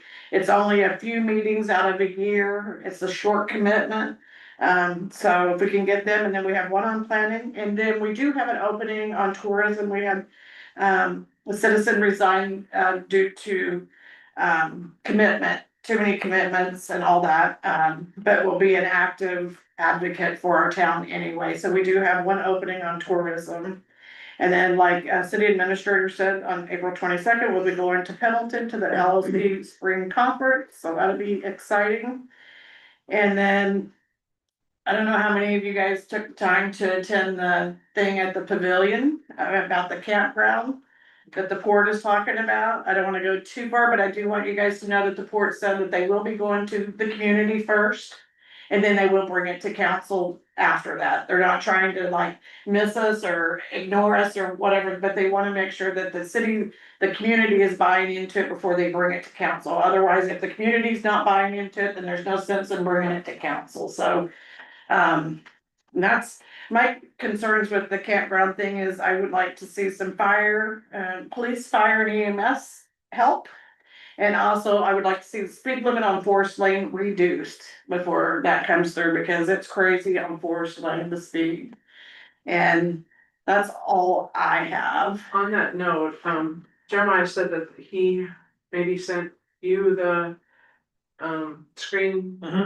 Can Well, the council get that so that they can see the numbers and what the. it's kind of tough to read, but no. Oh, well, or get something that we can ask them for something we can read, because I think it's important to get information. And then lastly, I'll make sure that I follow up with Crofton and get this updated and get it back to council. And then lastly, you Kathy, do you have anything? I don't know. All right, I will. Make a motion to adjourn. Second. All in favor, say aye. Aye. Thank you, guys. Next